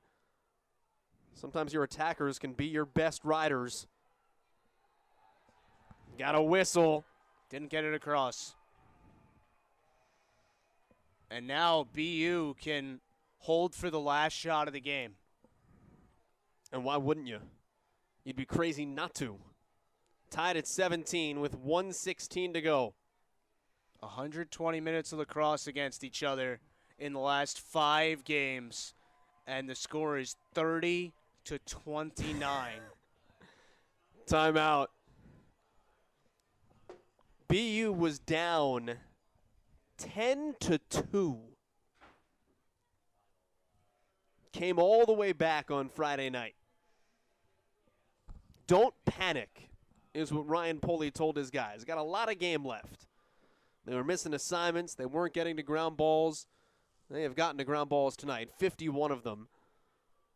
I think the message is the same. Not a lot of lacrosse left, but don't panic.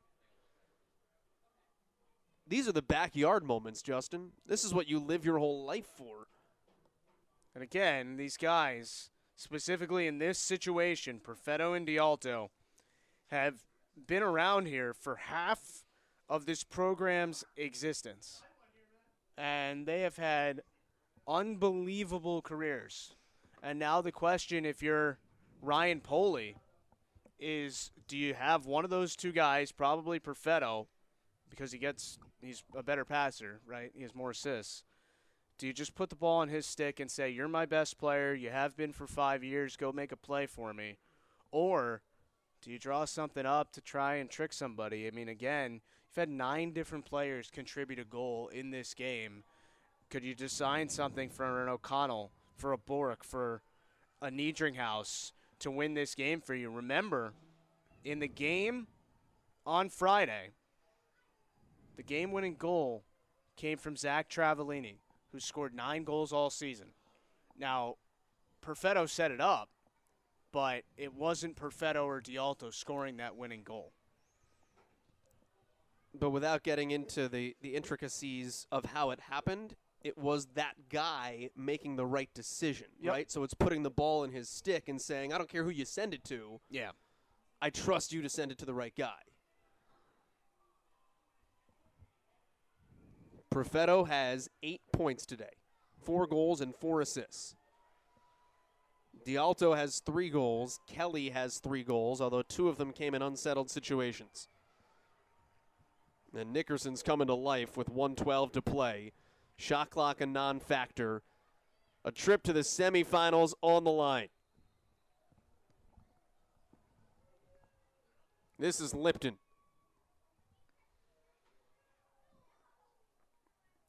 Now the problem is you don't want to kill too much time and then wind up in overtime if you don't have to. Right. You don't know if you're going to win the face-off in overtime, so you don't want to force yourself into a bad shot because you take too long here. You know, it's the first good shot, not necessarily the one shot with 2 seconds left. Yeah, I don't think you're really going until there's 25, 20 seconds left. Yep. But it's certainly not go at 10 seconds. Perfetto has the shorty on him with Eldridge. 20 seconds left to go, maybe in somebody's season, maybe in some careers. Perfetto here with 13. Swing it up top. Kelly dumps it back. D'Alto missed wide with 5 seconds left. It is backed up with 4.5 to go. Bork leaves it for Perfetto. Perfetto with 5 seconds. 2 seconds. Perfetto wraps around the doorstep. He never gets a great look. And we are tied at 17 with extra lacrosse in the Patriot League quarterfinal.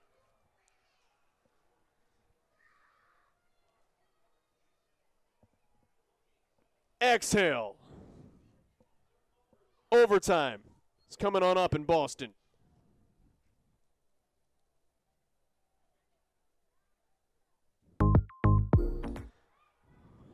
Last play of regulation for Louis Perfetto, and a desperation heave with 4.5 seconds left as that whole thing unfolded. That is not what Boston University wanted with possession and 1:17 to go. So now with 17 goals apiece, we go to overtime. Sudden death, 4 minutes. Neither team has played an extra frame yet this season. Someone's going to the semifinals to face Army. And with a whistle off the opening faceoff, possession belongs to BU. Dominated at the X today, 24-14. And a timeout. So now BU's going to reset and recalculate. What did we not get at the end of regulation, and how can we fix that here? Well, you know, it was probably not the possession you wanted at the end of regulation. Didn't really even get a shot off. And give credit to Colgate. But think about over these last 2 games, late fourth quarter, how many possessions have these teams had where it's, we got to have a goal here? A lot. So if you're Matt Carweck for Colgate, Ryan Poley, and your staff for BU, I mean, you've kind of thrown out. For Louis Perfetto, and a desperation heave with 4.5 seconds left as that whole thing unfolded. That is not what Boston University wanted with possession and 1:17 to go. So now with 17 goals apiece, we go to overtime. Sudden death, 4 minutes. Neither team has played an extra frame yet this season. Someone's going to the semifinals to face Army. And with a whistle off the opening faceoff, possession belongs to BU. Dominated at the X today, 24-14. And a timeout. So now BU's going to reset and recalculate. What did we not get at the end of regulation, and how can we fix that here? Well, it was probably not the possession you wanted at the end of regulation. Didn't really even get a shot off. And give credit to Colgate. But think about over these last 2 games, late fourth quarter, how many possessions have these teams had where it's, we got to have a goal here? A lot. So if you're Matt Carweck for Colgate, Ryan Poley, and your staff for BU, I mean, you've kind of thrown out everything you got in terms of a gotta-have-it goal possession against this particular opponent. So at this point, I don't think you're tricking anybody. You just have to go out there and be determined to say, I'm going to win this game for my team. And that's why you have to think if it's BU, it's going to be Perfetto or D'Alto, and it'll be maybe Connor or Druin or Turner if you're Colgate. And I know that's not breaking any news, but there is no unfamiliarity between these teams anymore. Played 60-plus minutes of lacrosse against each other, now 120 minutes plus of lacrosse of each other over the last 5 days. We didn't have a goal in the last 3.5 minutes of regulation. There were 3 goals in the last 7 minutes. For as helter-skelter and ridiculous as the offense was tonight, it calmed down. It's got to heat back up one time for one of these teams. Colgate back in the quarterfinals for the first time since 2021 when it beat BU. The Terriers are regular in the semifinal round. Great pass over the middle, went unanswered, and it makes it on to Colgate's side. Opportunity for Turner, wildly unsettled. And Colgate will pull things back out and say, let's play good offense here and not take advantage and then get burned. And Druin, coming around the goal line extended, has a timeout. I don't know if Matt Carweck wants to take that in hindsight. Druin had a step, didn't he? And you know what?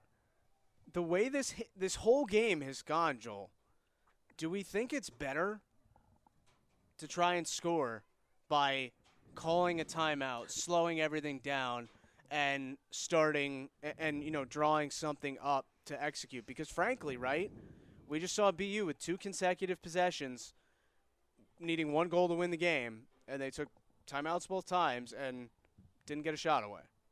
So, I don't know. I mean, it's easy for me to say, and if you're a coach and you go and try and run something and turn it over and the other team comes and scores, you're going to regret it probably for 10 years. But I might let my guys go and just try and win the game. Free and fearless is fast and fearless, I should say, is the mantra that Colgate lives by, and it's really been the mantra that both teams have played by today. Yeah, like players go make plays in situations like that. And I think Druin was on the verge of making that play there. Doesn't mean you can't score here, though. And watch for 4 to set up 5 or 17 to try and send Colgate to the semifinal. Rory Connor has 7 assists today. That is 4. 5 and 17 have combined for 8 goals. That's Druin and Turner.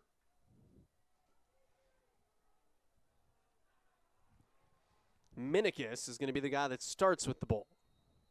He's being marked by Meyer. 77, Morrison, first-team all-conference performer. He's currently guarding Spacita. Although it now doubles and switches down to Druin.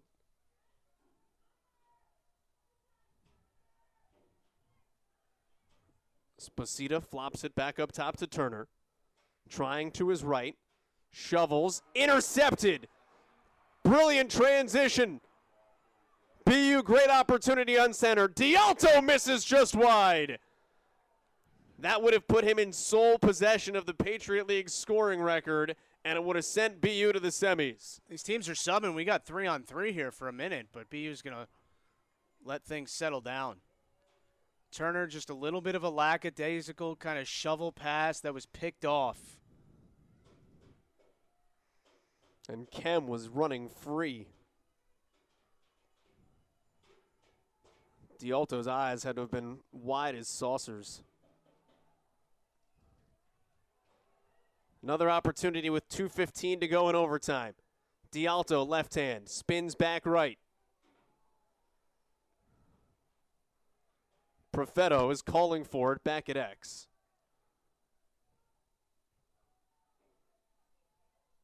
Cates instead. Goal line.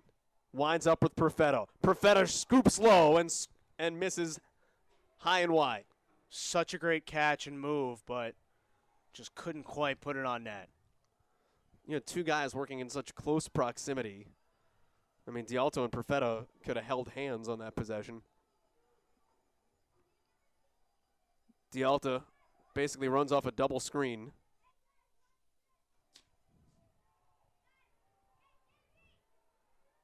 D'Alto with a short stick. Driving his shoulder into Eldridge. Pass intercepted and picked by Colgate. 90 seconds to go in the opening overtime period. Bouncing ball. Carabine. Flips to Eldridge. And Colgate will sit on it for a second. By far the longest we've gone in this game without a goal. Last one came with 3:30 in regulation. Druin, left side, rip shot wide. Turner tried to win it. They're going to give Barnes credit for a save there. And they'll reset the shot clock to 60 because of it.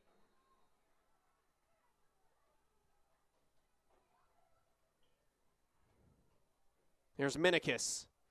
Minikis on the doorstep, kept on driving. Good defense by Davis on his hip.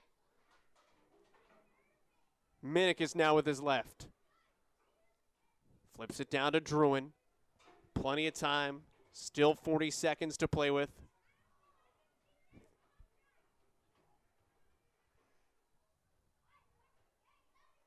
Around the goal line. Barnes waiting. Trying to lock down that cage with Colgate. Hunting for a semifinal berth. 21 seconds for Druin. Druin goes to his left. Druin dives down in front. No goal. 14.9 seconds. And BU can trigger some transition. We've got a whistle. This might be a review. I think you have to go look at it, but it would be the most anticlimactic way to end this game. I was going. Yeah, you took the words out. Let's see. Is he in the crease? And is he pushed into the crease? Ooh.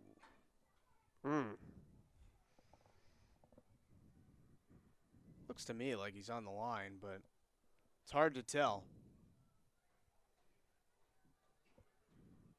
Now, the pretty emphatic and definitive call on the field is that he's in the crease. So you're going to need evidence to the contrary in order to end this game here.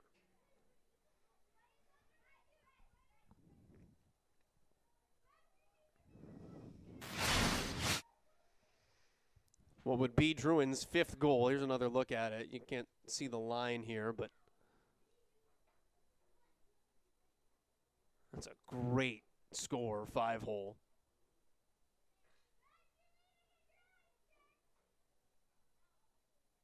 The reaction is pretty instantaneously that that's no goal from everybody involved, except for Druin. I'm with you, but you have to look at this. Well, I mean, of course. No goal. That was the most, like, just waving that off under the table motion. This isn't that big a deal or anything. No goal. No goal. 14.6 seconds. Clears have really been where this game has been won, lost, tied, made exciting. BU's 24 of 29 on the clear today. It's going up against the #1 clearing ride in the country. 7 seconds, just hurled all the way downfield. It's genius. It stops the clock. With 3.9 seconds. 4 seconds left to go. From X, Cates wraps around and does not get a shot off. Double overtime. We'll get another 2-minute respite for these teams to strategize, and we'll come on back with a winner not yet declared in Boston.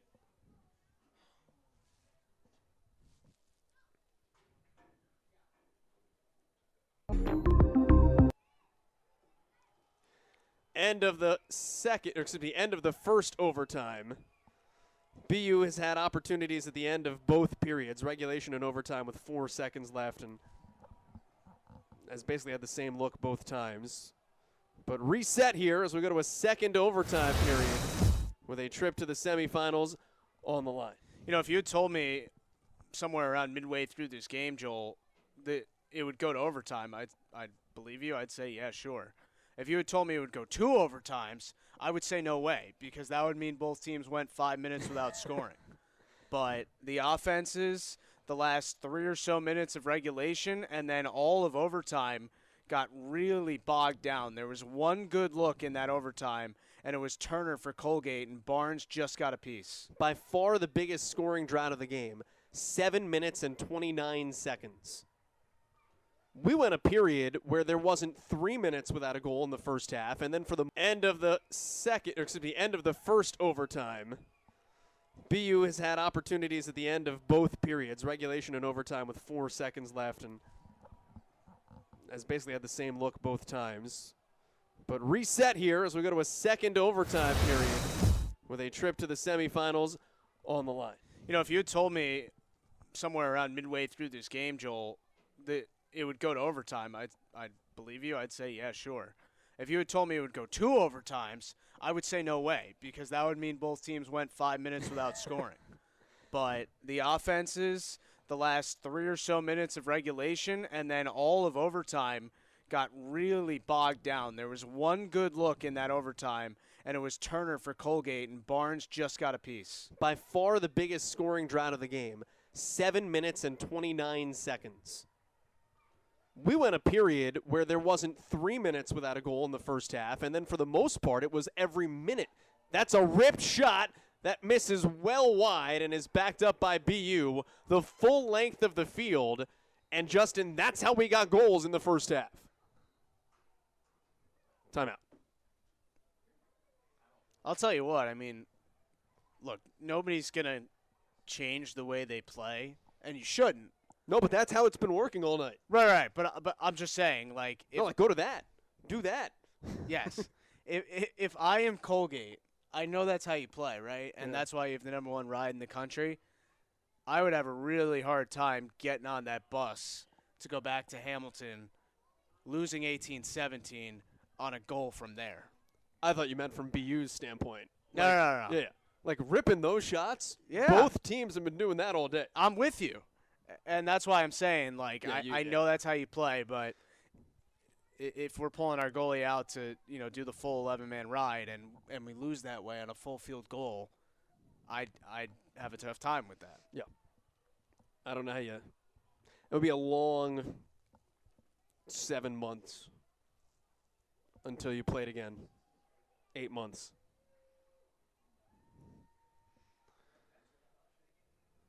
All right, so we've got a reset here. Now remember, and I want to emphasize this, on the opening day of the season, February 3rd, Colgate was the story of the country. a team that was 2-9 last year, went to Happy Valley and beat the number 4 team in the country in Penn State. And now we're more than 3 months later, basically, and they have played a great game on the road here. Can they continue to hold up, and can they find one more to upset BU? Question is, can they get the ball back first and foremost? BU with Lipton. Lipton bumped off by Eldridge. He has played very well and very physical today.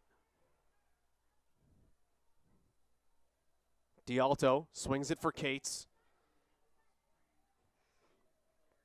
6-on-6 defense has been great for the Raiders. Profetto. Shot clock at 30. Here's Lipton. He's got 2 goals today. One of his best games of the season. Trying to beat the goaltender of the year one more time. Matt Lacombe, that's off the post. Bounces out to Yates. Here comes Colgate. Trying to get to the semis for the first time since 2021. Druin. Guarded by Morrison. Nice shot low, kicked up by Barnes. Still alive. Turner, that's rejected again by Barnes. Great opportunity, even better opportunity. Barnes standing on his head in double overtime. And another timeout. Will Barnes has 15 saves. What did I tell you, Joel? This is not a goalie show tonight, but at some point, Will Barnes and Matt Lacombe are going to be asked to save the game for their team. And Will Barnes did it once, and the Post did it once also. My goodness. 18-plus saves 3 times this year. 21 at Loyola is his best. He's given up 17 goals tonight. He has saved 46% of the shots he has seen. Those are deceiving statistics to how well he has played at times. 15 saves. Cannot give both defenses more credit. I mean, this whole game has sort of been crazy, defense optional. And then the way that they have prevented the opponent from getting good scoring chances for 3.5 minutes to end the fourth quarter, all 5 minutes of the first overtime, and the majority of this overtime until that little sequence there is really impressive based on the quality of offensive player on the field. 9 minutes. We're at 9 minutes. All added together? I didn't want to do the math. We've been here a long time. Math out the door. Your blood sugar's low. The hunger starts to kick in. 17 all. The last goal was with 3:39 in regulation by Minikis. Lipton had the most recent one for BU. That was with 4:30 left to go in regulation. Who will Colgate turn to here? Rupenstein has 2 goals. 22 in maroon. He's pushed off his mark, spins back left, fires low, and it is backed up by Colgate. Wow, what an effort, though, from 20, Luke Davis. I mean, he was beat and then hit the speed boost. It's who's closest when the ball goes out, so he had some time to get there. Swim move by Trumbull. Turner has 4 goals, 17 in maroon. 7 assists for Connor. 4 in maroon. He's not out there. No, there he is. Just dumps it left. Turner, up top, right side. Nice save. Barnes again. Denies Rupenstein. 16 saves. And now the looks are getting good, but Barnes is just making saves. Second team all-conference. Can they elevate him after the fact? Or break the tie? Low shot again, saved by Barnes, denying Druin this time. Turner was on the other side of the field, wide open, screaming for the ball, but Druin got a pretty good look. 17 saves.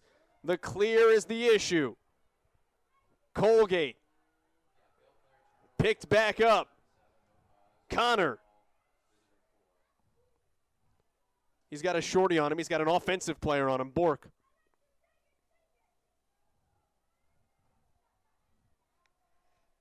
Settle and substitute with 41 seconds left to go in the second overtime. Yeah, I mean, there's no reason to just hold for one if you're Colgate. All we do is restart tied with a face-off. So whenever you want to go, go. It doesn't make a difference whether it's the second overtime or the third overtime. Although you don't want to give BU an opportunity, but with 20 seconds left, take your chances here. At some point, you toe the line between playing with house money and taking silly risks. Out front, bopping around, loose ball. Someone's got to vacuum this up, and we've got a stoppage of play that will give BU an opportunity with 7.1 seconds. And the Terriers will wing it with Morrison, the full length of the field, and we are going, 1 second, to a third overtime. Depending on what happens here, that would count, and it bounces just wide left. Oh, my goodness. That would have been an insane way to end this game. Barnes straight missed it, and it was just wide. Take another timeout. Someone's going to score at some point. We promise. We can't promise if we'll find out who in the next overtime. But look at this.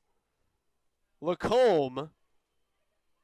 I mean, the fact that he got this relatively close. Yeah, Barnes just flat out misses it, and it bounces about a foot wide.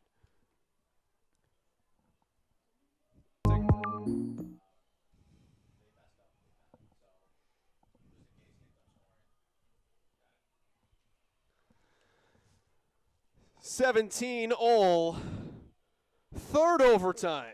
You know, Joel, I'm starting to get concerned that these teams are going to miss the semifinal. This game might not end. Army might not have an opponent.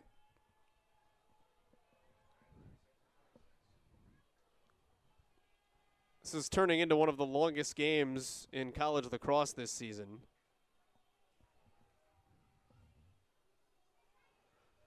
A third overtime. The last goal came with 3:29 left to go in regulation. If you're just joining us, the first goal came seconds in, and then we were off. This thing had a feverish tempo early. And BU takes the opening faceoff and now has to get itself triggered in.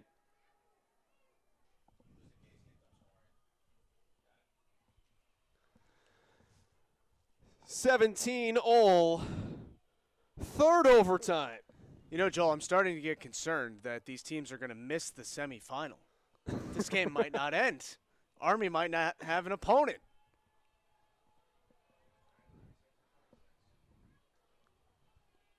This is turning into one of the longest games in college lacrosse this season.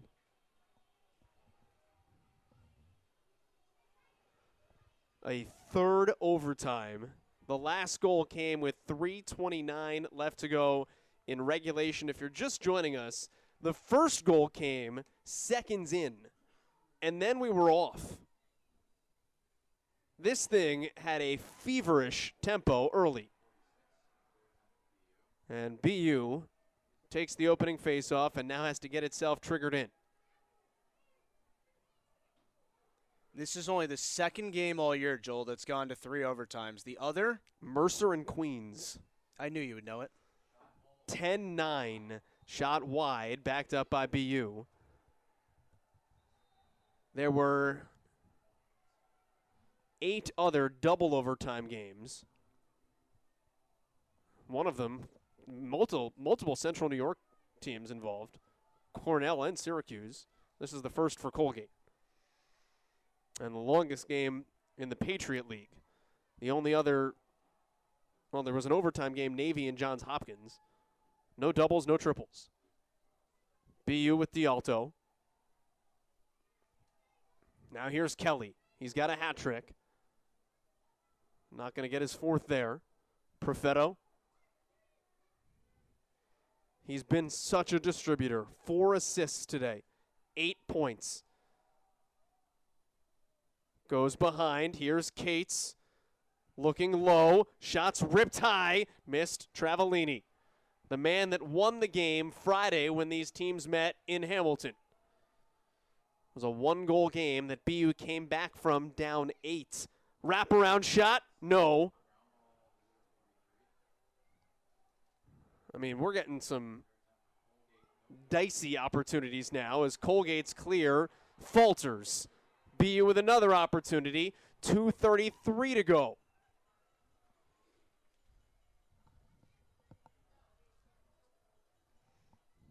And we've got a timeout.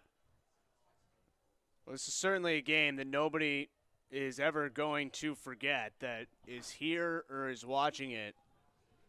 And we said in the fourth quarter, I mean, it's a shame someone has to lose this game. And it rings even more true now with 2:33 left in triple overtime. But, again, if you're Army, you are thrilled because it is taking every ounce of energy in reserve that these two teams have to find a winner tonight. Emotional energy. Like, forget the physical. Yeah, and you know what? Let's give Colgate a lot of credit for the fact that on Friday, as we look at this last chance for Travellini, on Friday, Colgate was up 10-2 on BU on its home field with the opportunity to get a bye in the first round. And they gave that lead away, lost the game, had to come all the way to Boston and play tonight. And the mentality could have very easily sunk and been like, we shouldn't be here. We shouldn't be playing in this game. We blew that on Friday. Now we have to play the same team on Tuesday. And you have not sniffed 1 ounce of that from Colgate tonight. This is the first triple overtime game in the Patriot League Championship since 2009 when number 3 seed Navy upset number 2 seed Colgate 9-8 in triple overtime. Navy went on to beat Bucknell also 9-8 for the championship. Excuse me, that was in the first round. They won 9-8. They then won the championship over Army, ironically. Bucknell did 10-8. BU, dump out front. Kelly ends it in triple overtime. 4th goal for Brendan Kelly, and the junior sends BU to the Patriot League semifinal.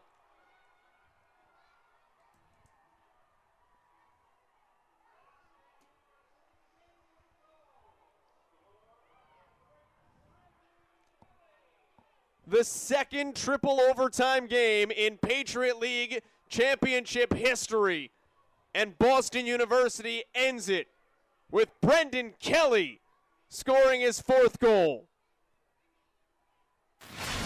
Well, Brendan Kelly scores the goal, but it's Louis Perfetto who steps up and makes the pass. Goes down to a knee, falling down, stays out of the crease, finds Kelly, and this one is over. And Boston University goes to the semifinal where they will have a chance to play Army and try and beat the Black Knights for the second time this season. And Joel, Louis Perfetto has played 63 games in a BU uniform. He has started every single one. He holds the program record for points and assists. And he just did something he's only ever done once. And that's put up 9 points in a game. An assist for his 9th point that wins the game for BU. Tonight is the highest scoring victory for a team in the Patriot League Championship. It equals Colgate, ironically, putting up 18 goals back in 2015 against Bucknell. Between the two teams, I do believe it is also the highest scoring combined game in Patriot League Championship history at 37 goals. And for those that might be saying, well, you played an extra almost 15 minutes. Only got 1 goal out of it. Right. So, still counts. 18-17, Boston University advances. Colgate is heartbroken And lacrosse fans got one hell of a game that they did or did not pay for. All you can say is, wow. I mean, that was a game that was good enough to be the championship game, let alone a semifinal, let alone a quarterfinal. And you don't want to lose this. What a year for Colgate. I mean, it's a team that, again, Joel, won 2 games last year.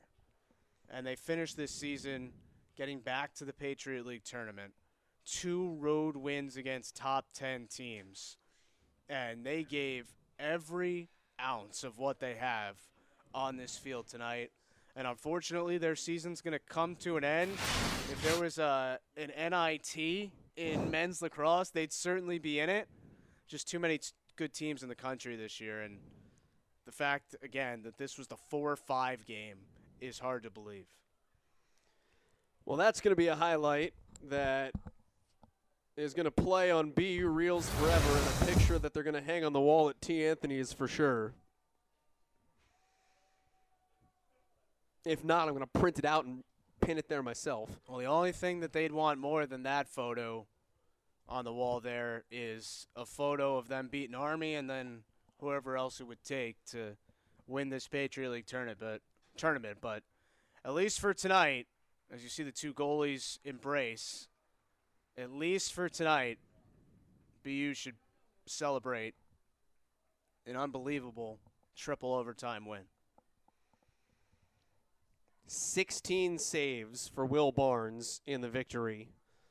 Matt Lacombe makes 12. The one save he did not was when he went out for a penalty.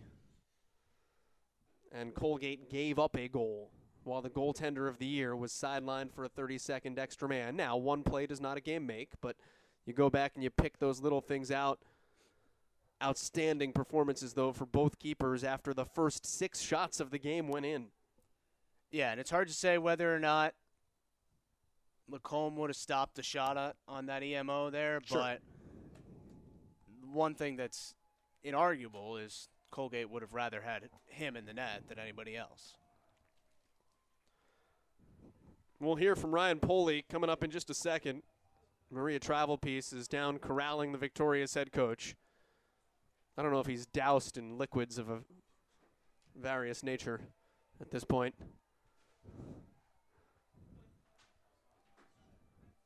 If there's anything left in a cooler down there. These are long handshake lines, my friends. And it's tough for Colgate because those careers for several athletes have come to a close. On what's I mean, Matt Carwick went out and scheduled an at-large schedule for a team that won 2 games last year. And then they almost won all the games.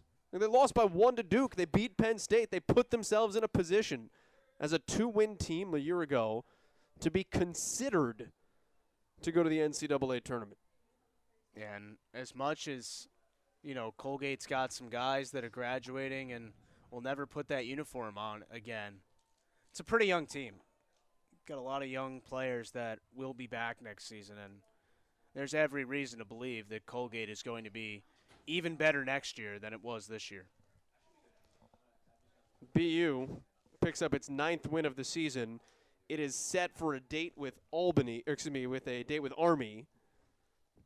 A teams. Set for a date with Army, who it knocked off when Army was the number 1 team in the country, 14-9 back on March 22nd.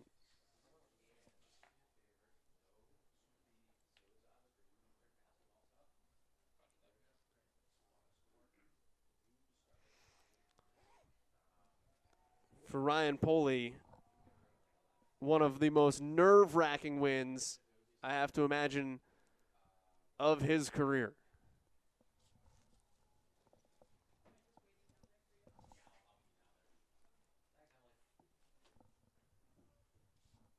And let's go down to Maria, who is with BU's head coach. Coach, 34 combined goals in regulation and then 3 overtimes. Brendan hits that game winner. How would you describe what your thoughts were when you saw the ball hit the back of the net? Just a little relief. I mean, it was a great game, 2 great teams, just going back and forth, making plays down the stretch, and, we just made one more than them. So just proud of our guys. A ton of credit to Colgate. They're a great team, and, game obviously could have went either way. That game went back and forth, and you mentioned at halftime how gritty and resilient your guys were being. What allowed them to be so focused throughout the entirety of that game, especially in those overtimes? We knew it was going to be a battle. I mean, the game Friday night, one team goes up 10-2, then we made the run 11-2. So we knew they were a great team, and, our focus all week was just on our compete level and how hard we played and, just playing loose. And our guys did that. They made a lot of plays, shot the ball really well, shared the ball, and got stopped when we needed to in overtime. You have Army in the semifinals. How do you get ready? We're just going to enjoy it tonight. Tonight was a big win. It was a program win. A lot of guys contributed to it. We're going to rest and recover, and got a really good team, a really physical team coming up. So we're excited to advance to West Point, and I know the boys will be ready. Rest, recover, and enjoy. Congratulations, Coach. Thank you so much. Back to you guys. Maria, thank you. Ryan's team victorious, 18-17 the final score. You feel for all the Colgate Raiders, but for BU, it is jubilation as the Terriers advance to the semifinals. Kelly scores the game winner in triple overtime for just the second time ever in Patriot League championship history. That'll do it for us here from our broadcast at Nickerson tonight. For Justin Galanti and the rest of our crew, my name is Joel Godette. This game has been streamed and archived on Watch ESPN and the ESPN app. It has been a production of ESPN. Good night from Beantown.